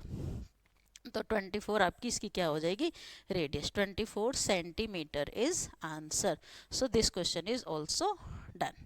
ठीक है, डन। तो आपका इस तरीके से ये सेक्शन बी भी डन हो गया, जिसमें कि 5 क्वेश्चंस थे। वेरी नीटली इजीली हमने कर दिए हैं क्वेश्चंस। ठीक है, नाउ नेक्स्ट क्वेश्चन हम सेक्शन सी की तरफ चलते हैं। सेक्शन सी, ठीक है, ये आपका यहाँ से स्टार्ट होता है सेक्शन सी। 26 से लेके 30 तक आपके क्वेश्चंस होंगे कितने, ठीक है। तो ये आप करेंगे सेक्शन सी में, ये 3 मार्क्स ईच होंगे, 3 मार्क्स का एक क्वेश्चन होगा। तो थोड़े से लेंथी पड़ेंगे आपके पहले वाले क्वेश्चन से, कोई बात नहीं, पेशेंस रख के इजिली हम इन्हें भी कर सकते हैं, हार्ड नहीं होते हैं, ये भी नहीं होते हैं हार्ड, क्योंकि 3 मार्क्स के ही हैं, तो इन्हें हार्ड नहीं कह सकते हम, ठीक है। अब हम इस क्वेश्चन में आते हैं, चलिए अब आप डिसाइड करिए इस क्वेश्चन में क्या करना है कि इन द गिवन फिगर, इस फिगर में O is the centre of the circle, O centre है, ठीक है, ये रहा सेंटर, ठीक है। Then and circle and B C D is tangent, B C D ये टेंजेंट है आपकी, ठीक है, tangent to it at C, C point पर। Prove that B A C, angle B A C कहाँ है आपका, ये रहा बी ए सी, मतलब ये वाला angle, and then A C D कहाँ है आपका, ए सी और डी मीन्स ये वाला एंगल, इन दोनों का सम 90 डिग्री है, ये आपको प्रूफ करना है, ठीक है। तो कैसे प्रूफ करेंगे, देखिए एक बात बताइए, ये क्या है, टेंजेंट, रेडियस, ओ सी क्या है, रेडियस है, ठीक है, और radius is always perpendicular to, किस पर परपेंडिकुलर होती है, टेंजेंट पर। तो ये एंगल तो आपका क्या हो गया, 90 डिग्री हो गया, ठीक है। ओके, अब हम आते हैं आगे, ये वाला एंगल किस किस के सम के इक्वल होगा, एक्सटीरियर प्रॉपर्टी की वजह से इस एंगल के और इस एंगल के सम के इक्वल होगा, ठीक है। और अगर हम इधर का साइड, ये वाली साइड देखते हैं, तो इसका सम भी तो 90 डिग्री होगा ना, क्योंकि ये रेडियस परपेंडिकुलर है सी डी पर, अगर परपेंडिकुलर है तो इस एंगल, ये एंगल भी 90 डिग्री के इक्वल ही होगा। तो आपको क्या करना है, आपको लिखना है कि ओ सी डी, एंगल जो ओ सी डी है वो क्या है, 90 डिग्री है, answer angle O C D is 90 degree, ये एंगल 90 डिग्री। और ओ सी डी को मैं 2 पार्ट्स में डिवाइड कर सकती हूँ, कैसे कैसे कर सकती हूँ, मैं लिख सकती हूँ इसको ओ सी ए, और साथ में क्या लिख सकती हूँ, ए सी डी, ठीक है। मैं इसको क्या लिख सकती हूँ, एंगल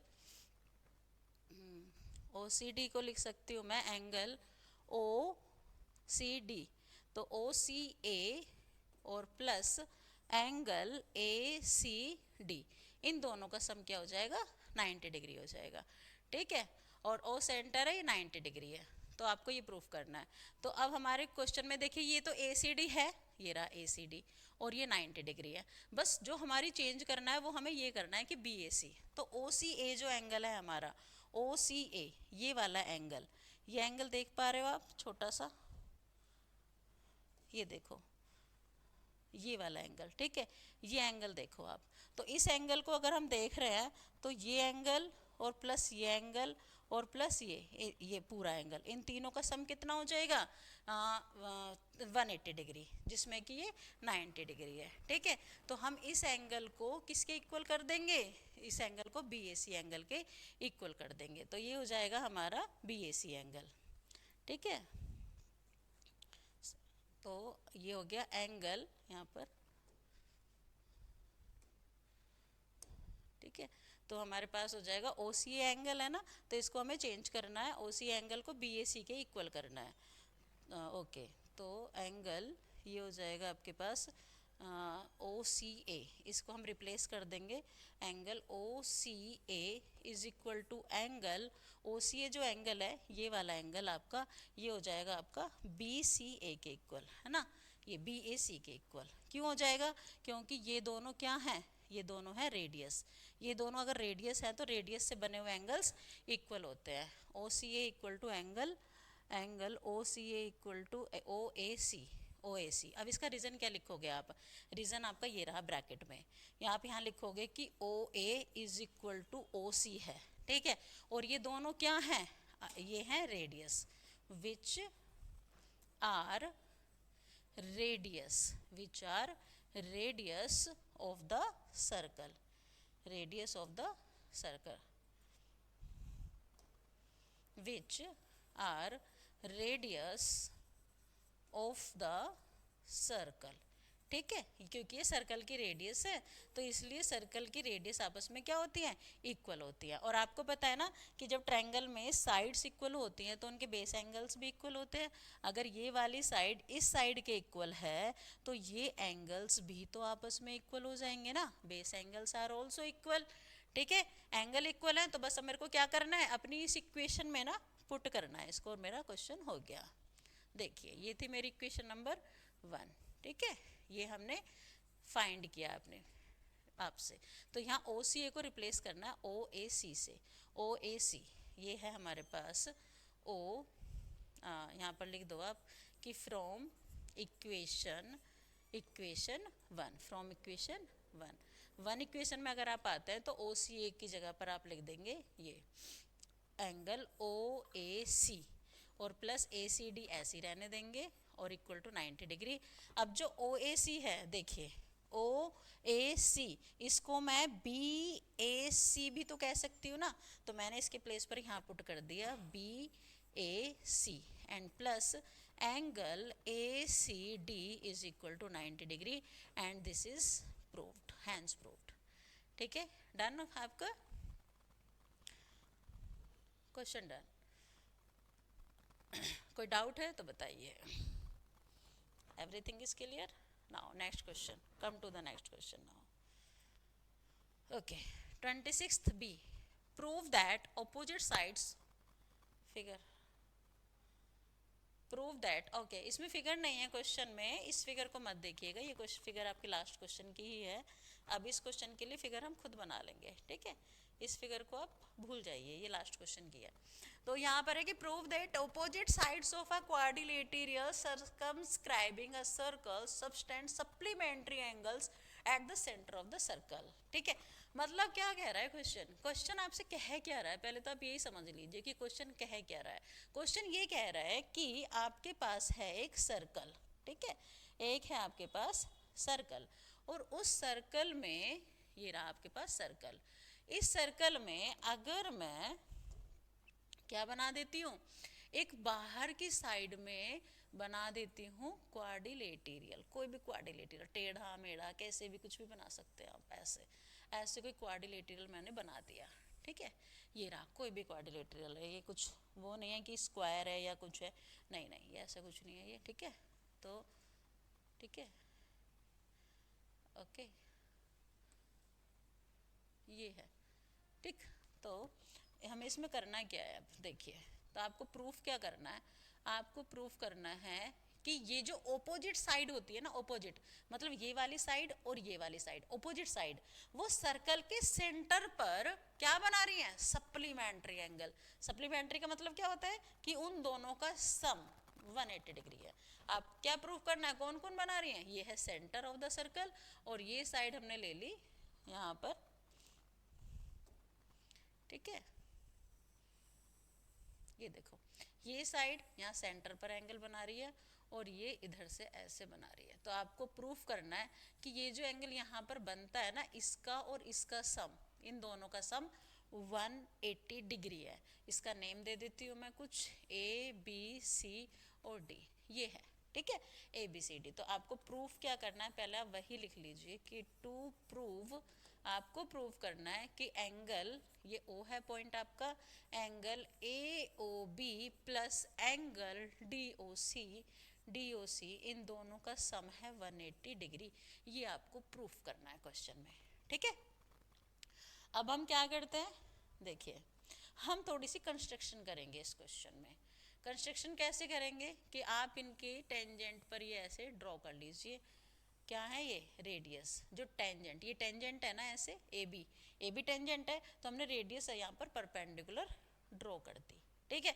अब आपके पास इस तरीके से 8 एंगल्स बनेंगे, देखिए यहाँ से 1 2 3 4 5 6 7 और ये हो गया 8 एंगल हो गए, काउंटिंग लिख लेते हैं, ठीक है। यहाँ पर 1 2 3 4 5 6 7 और 8, ये 8 एंगल्स आपके इस तरह से बन जाएंगे। अब एक बात बताइए, इसमें आपकी ये देखिए, ये क्या है, ऐसे ऐसे दिख रही है ना, ये ऐसे जाती हुई लाइन दिखाई दे रही है ना आपको, ठीक है। इस लाइन को आप क्या कह सकते हैं, आप इसके बारे में क्या कह सकते हैं, आप ये कह सकते हैं कि ये है टेंजेंट। क्या है ये, टेंजेंट है। ये देखिए, ये पॉइंट ए से देख लीजिए, पॉइंट ए से ये ऐसे जा रही है टेंजेंट ऐसे, अगर टेंजेंट जा रही है, ये टेंजेंट इक्वल है, ठीक है, और ये एंगल 90 डिग्री के हैं, ठीक है, तो ये जो ट्रायंगल है, ये ट्रायंगल और ये ट्रायंगल आपस में क्या हो जाएंगे, सिमिलर, ठीक है, सिमिलर हो जाएंगे, कॉन्ग्रेंट भी हो सकते हैं, और अगर कॉन्ग्रेंट हैं तो एंगल्स बिल्कुल इक्वल हो जाएंगे, ये एंगल आपका इस एंगल के इक्वल हो जाएगा, ठीक है ना, डन, ओके। तो हम चलते हैं यहाँ पर, इनको पॉइंट को नेम दे देते हैं ई, एफ, जी और एच, ठीक है। तो आप ये ओ है यहाँ पर, तो आप बोलेंगे यहाँ पर कि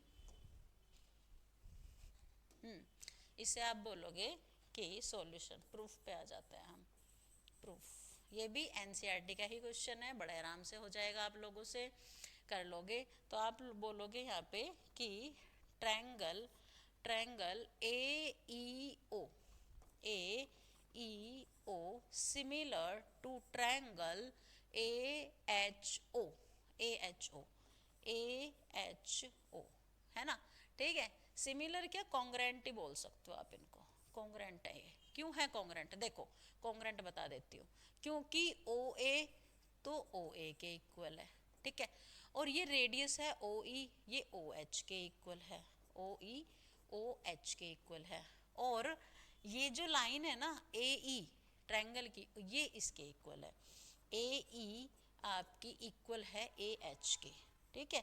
अगर ये इक्वल है तो आप कह सकते हो, क्यों, बिकॉज, मैं यहाँ पर लिख देती हूँ बिकॉज, ठीक है, ये आपने बिकॉज करके दिखा दिया, तो ये दोनों ट्रायंगल हो गए सिमिलर, ठीक है। तो अब आप क्या बोलोगे, by C P C T, C P C T, C P C T से आप कह सकते हो कि एंगल 2 एंगल 3 के इक्वल है, angle 2 is equal to angle 3, ये दोनों इक्वल है, एंगल 2 एंगल 3 के इक्वल है। सेम ऐसे अब आप सिमिलरली यूज करेंगे, क्योंकि अब हम ये तो नहीं कर सकते ना कि बार बार हम ये करें,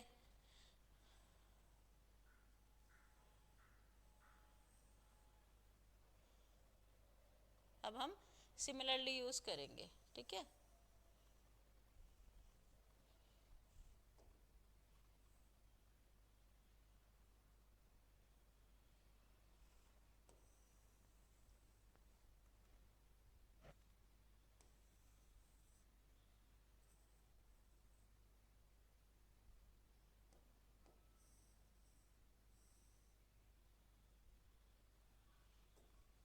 ठीक है, चलिए,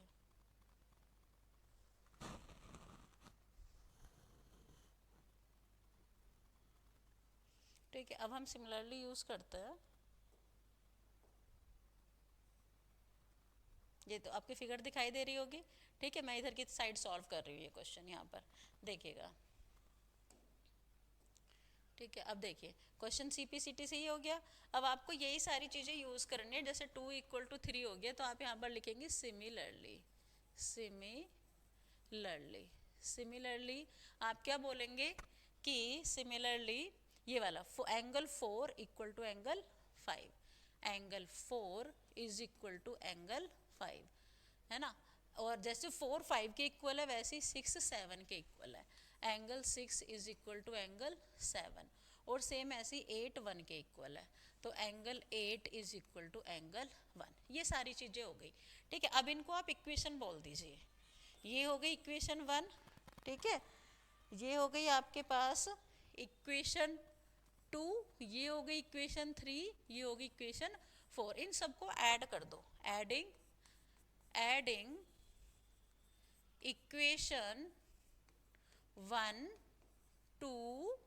3 एंड 4, इन चारों इक्वेशंस को आप ऐड करेंगे, जब ऐड करेंगे तो आपको क्या मिलेगा, इधर से मिलेगा एंगल 2, है ना, सबको ऐड कर दीजिए इक्वेशंस को, तो एंगल 2, नहीं नहीं, ठीक है, तो हम ऐड मत करो, आप इनको एक काम करो, वो ज़्यादा बेटर रहेगा, अगर हम ऐड करेंगे तो हमारे लिए लेंदी बन जाएगा क्वेश्चन, तो शॉर्टकट ये है कि आप डायरेक्ट फिगर पर आइए, फिगर में देखिए, ये जो आपके पास 8 एंगल्स बने हुए हैं, इन सब का सम 360 है ना, 1 2 3 4 5 6 7 8, क्योंकि एक सेंटर पे बने हुए एंगल्स हैं, ये सेंटर है यहाँ पर, और सेंटर पे बने हुए ये सारे एंगल्स हैं, तो इन सब का सम क्या है 360, तो आप यहाँ लिखेंगे कि we know that, we know that angle 1 plus 2 plus 3 plus 4 plus 5 plus 6 plus 7 और प्लस एंगल 8, इन सब का सम कितना है 360 डिग्री है। ठीक है, ठीक है, ये हो गया। ओके, तो अब आप इनको, अब आपको लाना क्या है, अच्छा अपना टारगेट क्लियर रखना कि लाना क्या है। आपको इधर लेना था ये एंगल ए ओ बी, तो ए ओ बी में एंगल 1 और 2 है, तो आपको एंगल 1 और 2 रखना है अपने क्वेश्चन में, और इधर की साइड है 5 और 6, और 5 और 6 रखना है, बाकी सब आपको रिमूव करना है यहाँ से इक्वल पुट करके। तो मेरे पास एंगल 1 है, एंगल 1 मुझे चाहिए, एंगल 2 भी चाहिए। ठीक है, फिर आता है एंगल 3, तो देखिए ये एंगल 3 मेरा 2 के इक्वल है, ये लिखा हुआ 3 2 के इक्वल है, तो मैंने 3 के प्लेस पर क्या लिख दिया, एंगल 2 लिख दिया। ऐसे एंगल जो 4 है वो एंगल 4 5 के इक्वल है, तो मैंने 4 के प्लेस पर क्या लिख दिया 5, एंगल 5, और प्लस ये angle 5 as it is. Angle 6, तो मुझे एंगल 6 भी चाहिए, वो भी लिख लिया। और 7, जो एंगल 7 है वो मेरा 6 के इक्वल है, तो मैंने इसके प्लेस पर 6 लिख दिया। और एंगल यहाँ पर है जो 8, ये जो एंगल 8 बचता है वो 8 मेरा 1 के इक्वल है, तो मैंने एंगल 1 लिख दिया, और इक्वल टू हो गया 360 डिग्री। ठीक है, कोई डाउट? अब आप इनको ऐड करिए, देखिए एंगल 1 और प्लस एंगल 1, तो कितना हो गया 2 हो गया एंगल 1। ठीक है, आपके पास हो गया 2 एंगल 1 प्लस एंगल 2, और ये रहा एंगल 2, तो मेरे पास हो गया 2 angle 2 plus angle 5 plus angle 5, तो ये हो गया 2 एंगल 5, और प्लस एंगल 6 तो क्या हो जाएगा एंगल 6 प्लस एंगल 6 को ऐड कर रही हूँ ना, तो 2 एंगल 6 हो जाएगा, 2 एंगल 6 और इक्वल टू 360। अब इन सब में से मैं 2 कॉमन ले सकती हूँ, 2 कॉमन लूँगी तो यहाँ पर बचेगा एंगल 1 एंगल 2 प्लस इधर बचेगा एंगल 5 और प्लस एंगल 6 और इक्वल टू 360 डिग्री। ठीक है, अब इन दोनों को 1 और 2 को ऐड करूँगी मैं, तो मेरे पास क्या आ जाएगा बताइए क्वेश्चन में। 1 और 2 को प्लस कर रही हूँ मैं, देखो 1 और 2 को प्लस करूँगी तो ए ओ बी बन जाएगा, तो ये हो जाएगा आपके पास एंगल ए ओ बी, और प्लस अगर मैं 5 और 6 को ऐड करूँगी, एंगल 5 और 6 को करूँगी तो डी ओ सी बन जाएगा, तो आप यहाँ पर लिख देंगे कि डी ओ सी और इक्वल टू कितना हो गया 360। ये जो 2 है इस 2 से मैं 360 को कट कर सकती हूँ, तो ये हो गया 180। तो मेरे पास आंसर आ गया है, क्या है कि angle A O B plus angle D O C is equal to 180 degree, hence proved. ये हो गया डन आपका, चेक कर लीजिए एक बार। ठीक है, कोई डाउट किसी को? डन, एक बार देख लीजिए पूरे क्वेश्चन को, कहीं भी कोई डाउट है तो बता दीजिए। ठीक, now next question, come to the next question. I hope आपको ये सब क्वेश्चन समझ आ रहे होंगे और मैं आपके अकॉर्डिंग ही आपको समझा पा रही होंगी। मेरी वही कोशिश है कि मैं आपको आपके लेवल पे जाके ही समझा पाऊँ। Okay, now next question. Next is prove that tan theta upon 1 minus cot theta plus cot theta upon 1 minus tan theta equal to 1 plus sec theta और कोसेक थीटा। ठीक है, ये आपको प्रूफ करना है कि ये इक्वल है। तो चलिए स्टार्ट करते हैं क्वेश्चन को, है ना। सॉल्यूशन, अब tan थीटा और कोट थीटा, जब भी आपके क्वेश्चन में tan थीटा और कोट थीटा आते हैं तो आप उनको ब्रेक करेंगे sin थीटा और कोस थीटा में। ठीक है, करते हैं। tan थीटा का फॉर्मूला बताइए क्या होता है, sin theta upon cos theta. ठीक है, और अपॉन में है 1 माइनस कोट थीटा, तो कोट थीटा का फॉर्मूला होता है cos theta upon sine theta. ठीक है, अब आते हैं प्लस में कोट थीटा। कोट थीटा का फॉर्मूला होता है फिर से कोस थीटा और अपॉन साइन थीटा। सबको पता होगा, एग्जाम्स पास में आ रहे हैं तो ये फॉर्मूले आई होप कि आप सबको याद होंगे। ठीक है, साइन थीटा और अपॉन कोस थीटा। बस अब आपको इसी कंडीशन को सिंप्लीफाई करना है कि हमारा वो आंसर आ जाए। देखिए एलसीएम लेना पड़ेगा, ले लेते हैं।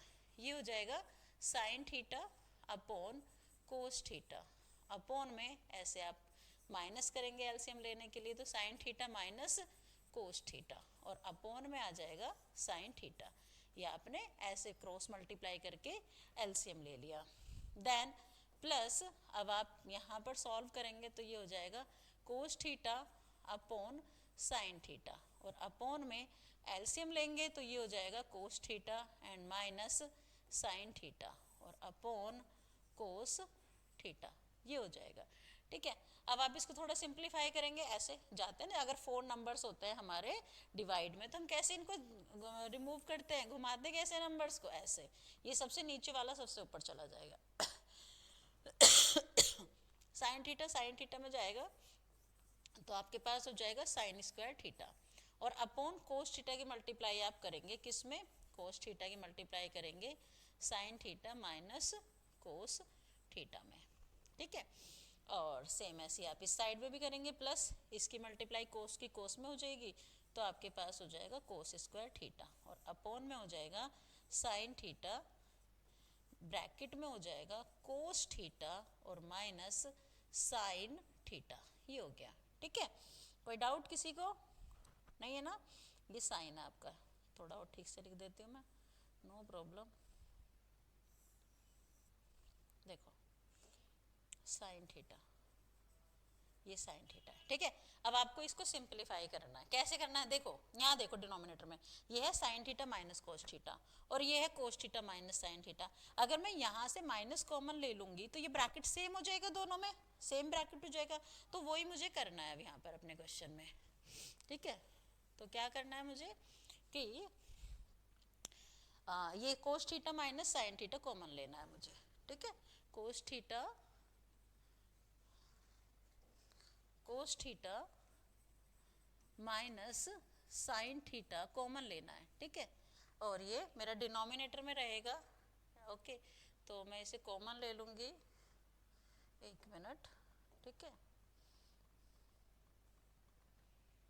हाँ ठीक है, तो मैंने इसको क्या लिया, ऐसे कॉमन ले लिया।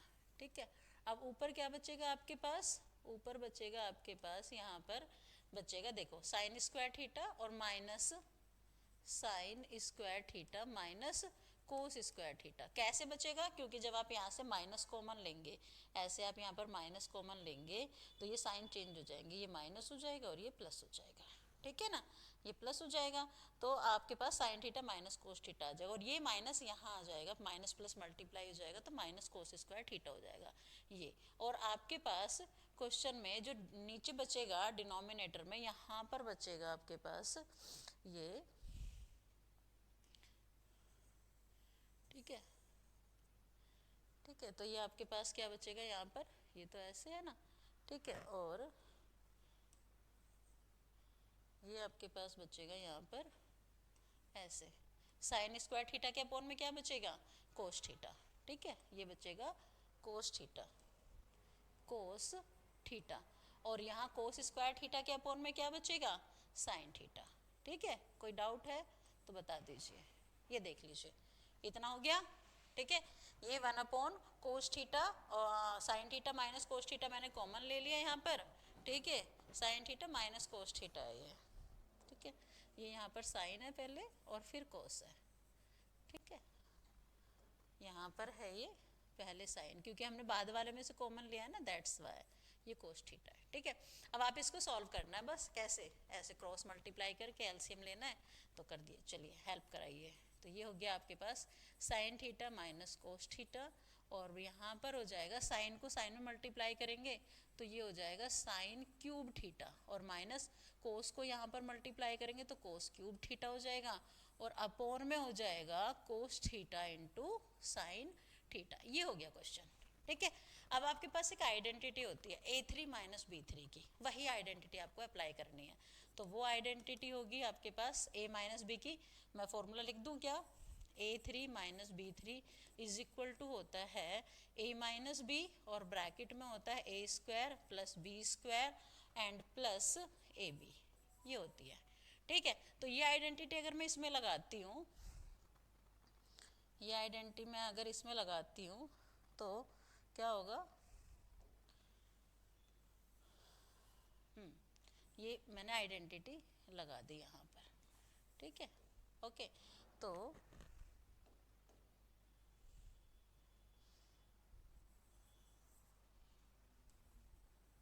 ये आइडेंटिटी लगा दी, तो यहाँ पर आपके पास हो जाएगा 1 sign theta minus cos theta, ठीक है। और यहाँ पर आइडेंटिटी लगाइए तो आपके पास आएगा sine theta minus cos theta, और दूसरे ब्रैकेट में आएगा sine square theta plus cos square theta और plus sine theta into cos theta, ये आ जाएगा दूसरे ब्रैकेट में, ठीक है। और अपॉन में आ जाएगा आपके पास cos theta into sine theta, ये आ गया, ठीक है। अब देखिए ये ब्रैकेट इस ब्रैकेट से कैंसिल हो जाएगा ऐसे, और आपको पता है इस sign square theta plus cos square theta की वैल्यू 1 होती है, तो आपके पास आएगा 1 plus sine theta into cos theta, और अपॉन में आएगा कोस थीटा इंटू साइन थीटा। और जब आप इन दोनों को सेपरेटली डिवाइड कर देंगे, अलग अलग डिवाइड कर देंगे, तो क्या हो जाएगा क्वेश्चन में,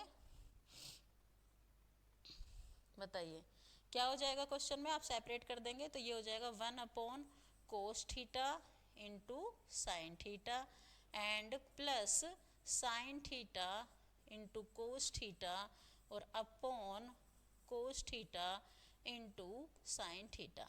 अब देखिए यहाँ तो पूरा कैंसिल हो जाएगा, कोस से कोस हो जाएगा, साइन से साइन कैंसिल हो जाएगा, लेकिन ये इसमें होगा आपके पास 1 कोस थीटा, और 1 कोस थीटा क्या होता है, सेक थीटा होता है, ठीक है, सेक थीटा, सेक थीटा। और 1/sin थीटा क्या होता है, कोसेक थीटा, और प्लस यहाँ पर बचा 1, और यही थी आपकी RHS, hence proved, question done. देख लीजिए एक बार पूरा क्वेश्चन देख लीजिए, एक बार देख लीजिए क्वेश्चन को।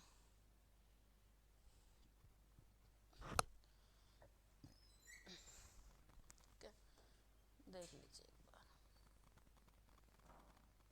एक बार चेक कर लो सारा क्वेश्चन, डन, ठीक है, डन हो गया।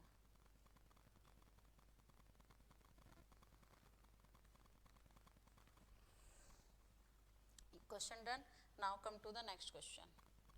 ओके आपके पास अब ये नेक्स्ट क्वेश्चन है, प्रूव करना है आपको कि sine A plus cos A upon sine A minus cos A plus sine A minus cos A upon sine A plus cos A is equal to 2 अपॉन साइन स्क्वायर ए माइनस 1, ये होता है।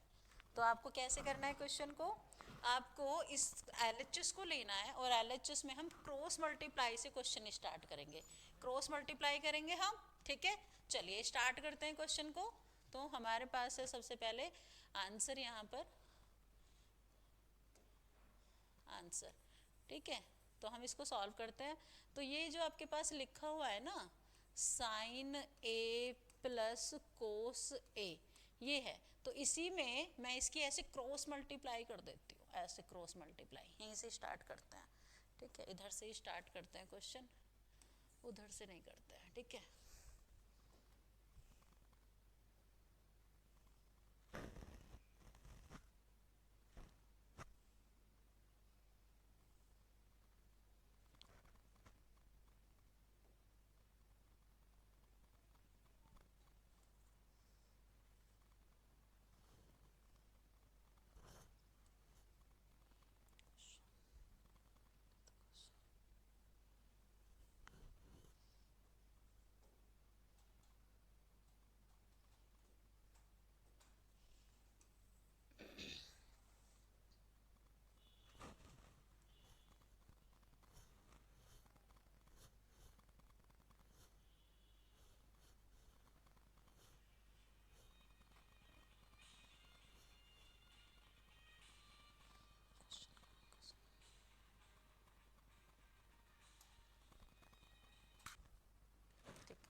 Yes, तो ये question number 27 B part है, इसको continue करते हैं हम, क्रॉस मल्टीप्लाई करेंगे, ठीक है, क्रॉस मल्टीप्लाई करेंगे ऐसे, इसको यहाँ मल्टीप्लाई करनी है, चलिए करते हैं, ठीक है। आइए तो मल्टीप्लाई होगी यहाँ पर, तो ये हो जाएगा आपके पास sign A plus cos A square, ठीक है।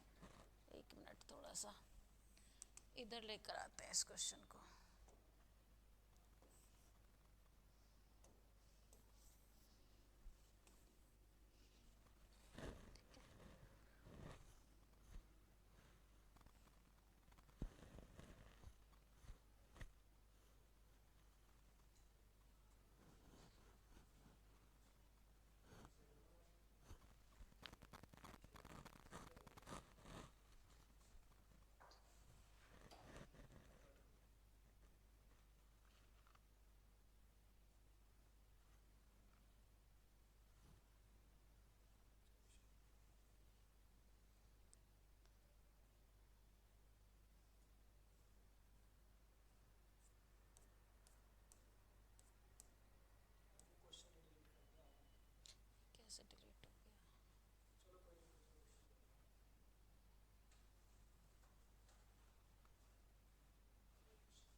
ये question number 28. Okay, let's start from here. Question number 28. Find the ratio in which the y-axis divides the line segment joining point this and this. Also find the point of intersection. आपको point of intersection भी बताना है और आपको ये भी बताना है कि इन दोनों point को y-axis कहाँ पे कट कर रहा है. ठीक है, तो फिगर बना लेते हैं. सबसे पहले देखिए, ये आपके पास है फिगर. आपके पास ये 2 पॉइंट्स हैं. एक पॉइंट है 5, -6 और सेकेंड पॉइंट है -1, -4. ठीक है, ये 2 पॉइंट है आपके पास. तो आपके पास कोई एक बीच में पॉइंट है, मतलब कहीं पर भी हो सकता है, वो मिड पॉइंट नहीं है, लेकिन वो वाई एक्सिस पर है. वाई एक्सिस पर पॉइंट है. तो जो वाई एक्सिस पर पॉइंट होते हैं उसमें फर्स्ट पॉइंट 0 होता है, फर्स्ट कोऑर्डिनेट 0 होता है और सेकंड कोऑर्डिनेट आपको लेटर सपोज ए हो गया वो. ठीक है, ए ले लीजिए, बी ले लीजिए आप. तो आपको पता करना है कि ये पॉइंट इन दोनों पॉइंट के सेगमेंट को किस रेशो में डिवाइड करता है. तो लेटर सपोज कि ये रेशो आपकी k/1 है, k/1. ठीक है, तो आपके पास एक सेक्शन फॉर्मूला होता है, हम वही फॉर्मूला लगा रहे हैं यहाँ पर कि by section formula, by section formula, section formula. अगर सेक्शन फॉर्मूला हम कंटिन्यू करते हैं तो आपके पास फॉर्मूला होता है कि 0 इज इक्वल टू, आप मल्टीप्लाई करते हो कैसे, k की मल्टीप्लाई करोगे -1 में, तो k इंटू -1 और प्लस फिर 1 की मल्टीप्लाई करोगे आप इधर 5 में, तो 1 इंटू 5 और अपोन में आ जाता है k+1. ये आ जाएगा. k+1 को 0 में मल्टीप्लाई कर दोगे तो 0 इक्वल टू -k+5 आ जाएगा. तो -5 इधर आएगा, -5 इक्वल टू -k, माइनस से माइनस कैंसिल, तो k इक्वल टू आ गया 5. ये k की वैल्यू आ गई. इसका मतलब जो लाइन सेगमेंट है वो आपके किस में डिवाइड कर रहा है, 5/1 में डिवाइड कर रहा है. ठीक है, 5 आ गया आपके पास. किसकी वैल्यू आ गई, ये वैल्यू आ गई आपके पास k की. तो के इसने पूछा था ना क्वेश्चन ने कि find the ratio in which the Y axis divide the line segment joining the point this and this.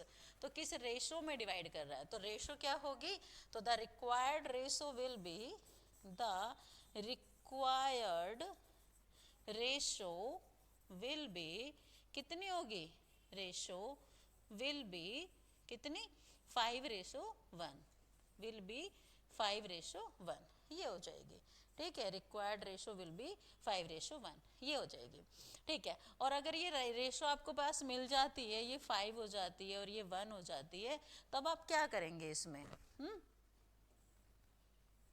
ठीक है, तो अब आप इसमें क्या करेंगे, तो आपको वैल्यू निकालनी है.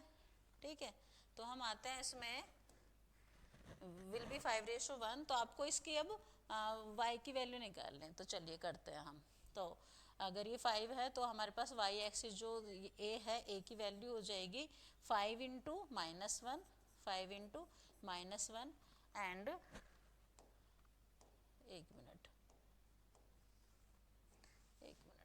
ये प्लस का 5 है. ठीक है, +5 है ये. तो ये आपके पास आ जाएगा क्या, कि 5 इंटू -4 और प्लस यहाँ पर 1 इंटू -6, 1 इंटू -6 और अपॉन में आ जाएगा 5+1. इसको सॉल्व कर लीजिए तो a की वैल्यू आ जाएगी 5×4 = 20 और -6 और अपॉन 5 और 1 6, तो ये आपके पास हो जाएगा -26/6. 2 से कट करेंगे, 2 3 = 6 एंड 2 13 जा, तो आपके पास a की वैल्यू आ जाएगी -13/3. ठीक है, ओके, गेट इट, ये आपका आंसर हो गया. तो इस तरीके से ये कोऑर्डिनेट हो जाएंगे. जो वाई एक्सिस के कोऑर्डिनेट पूछे थे ना क्वेश्चन ने, वो ये कोऑर्डिनेट हो जाएंगे. तो वो कोऑर्डिनेट हो जाएंगे आपके यहाँ से, देख लीजिए. तो वाई कोऑर्डिनेट, कोऑर्डिनेट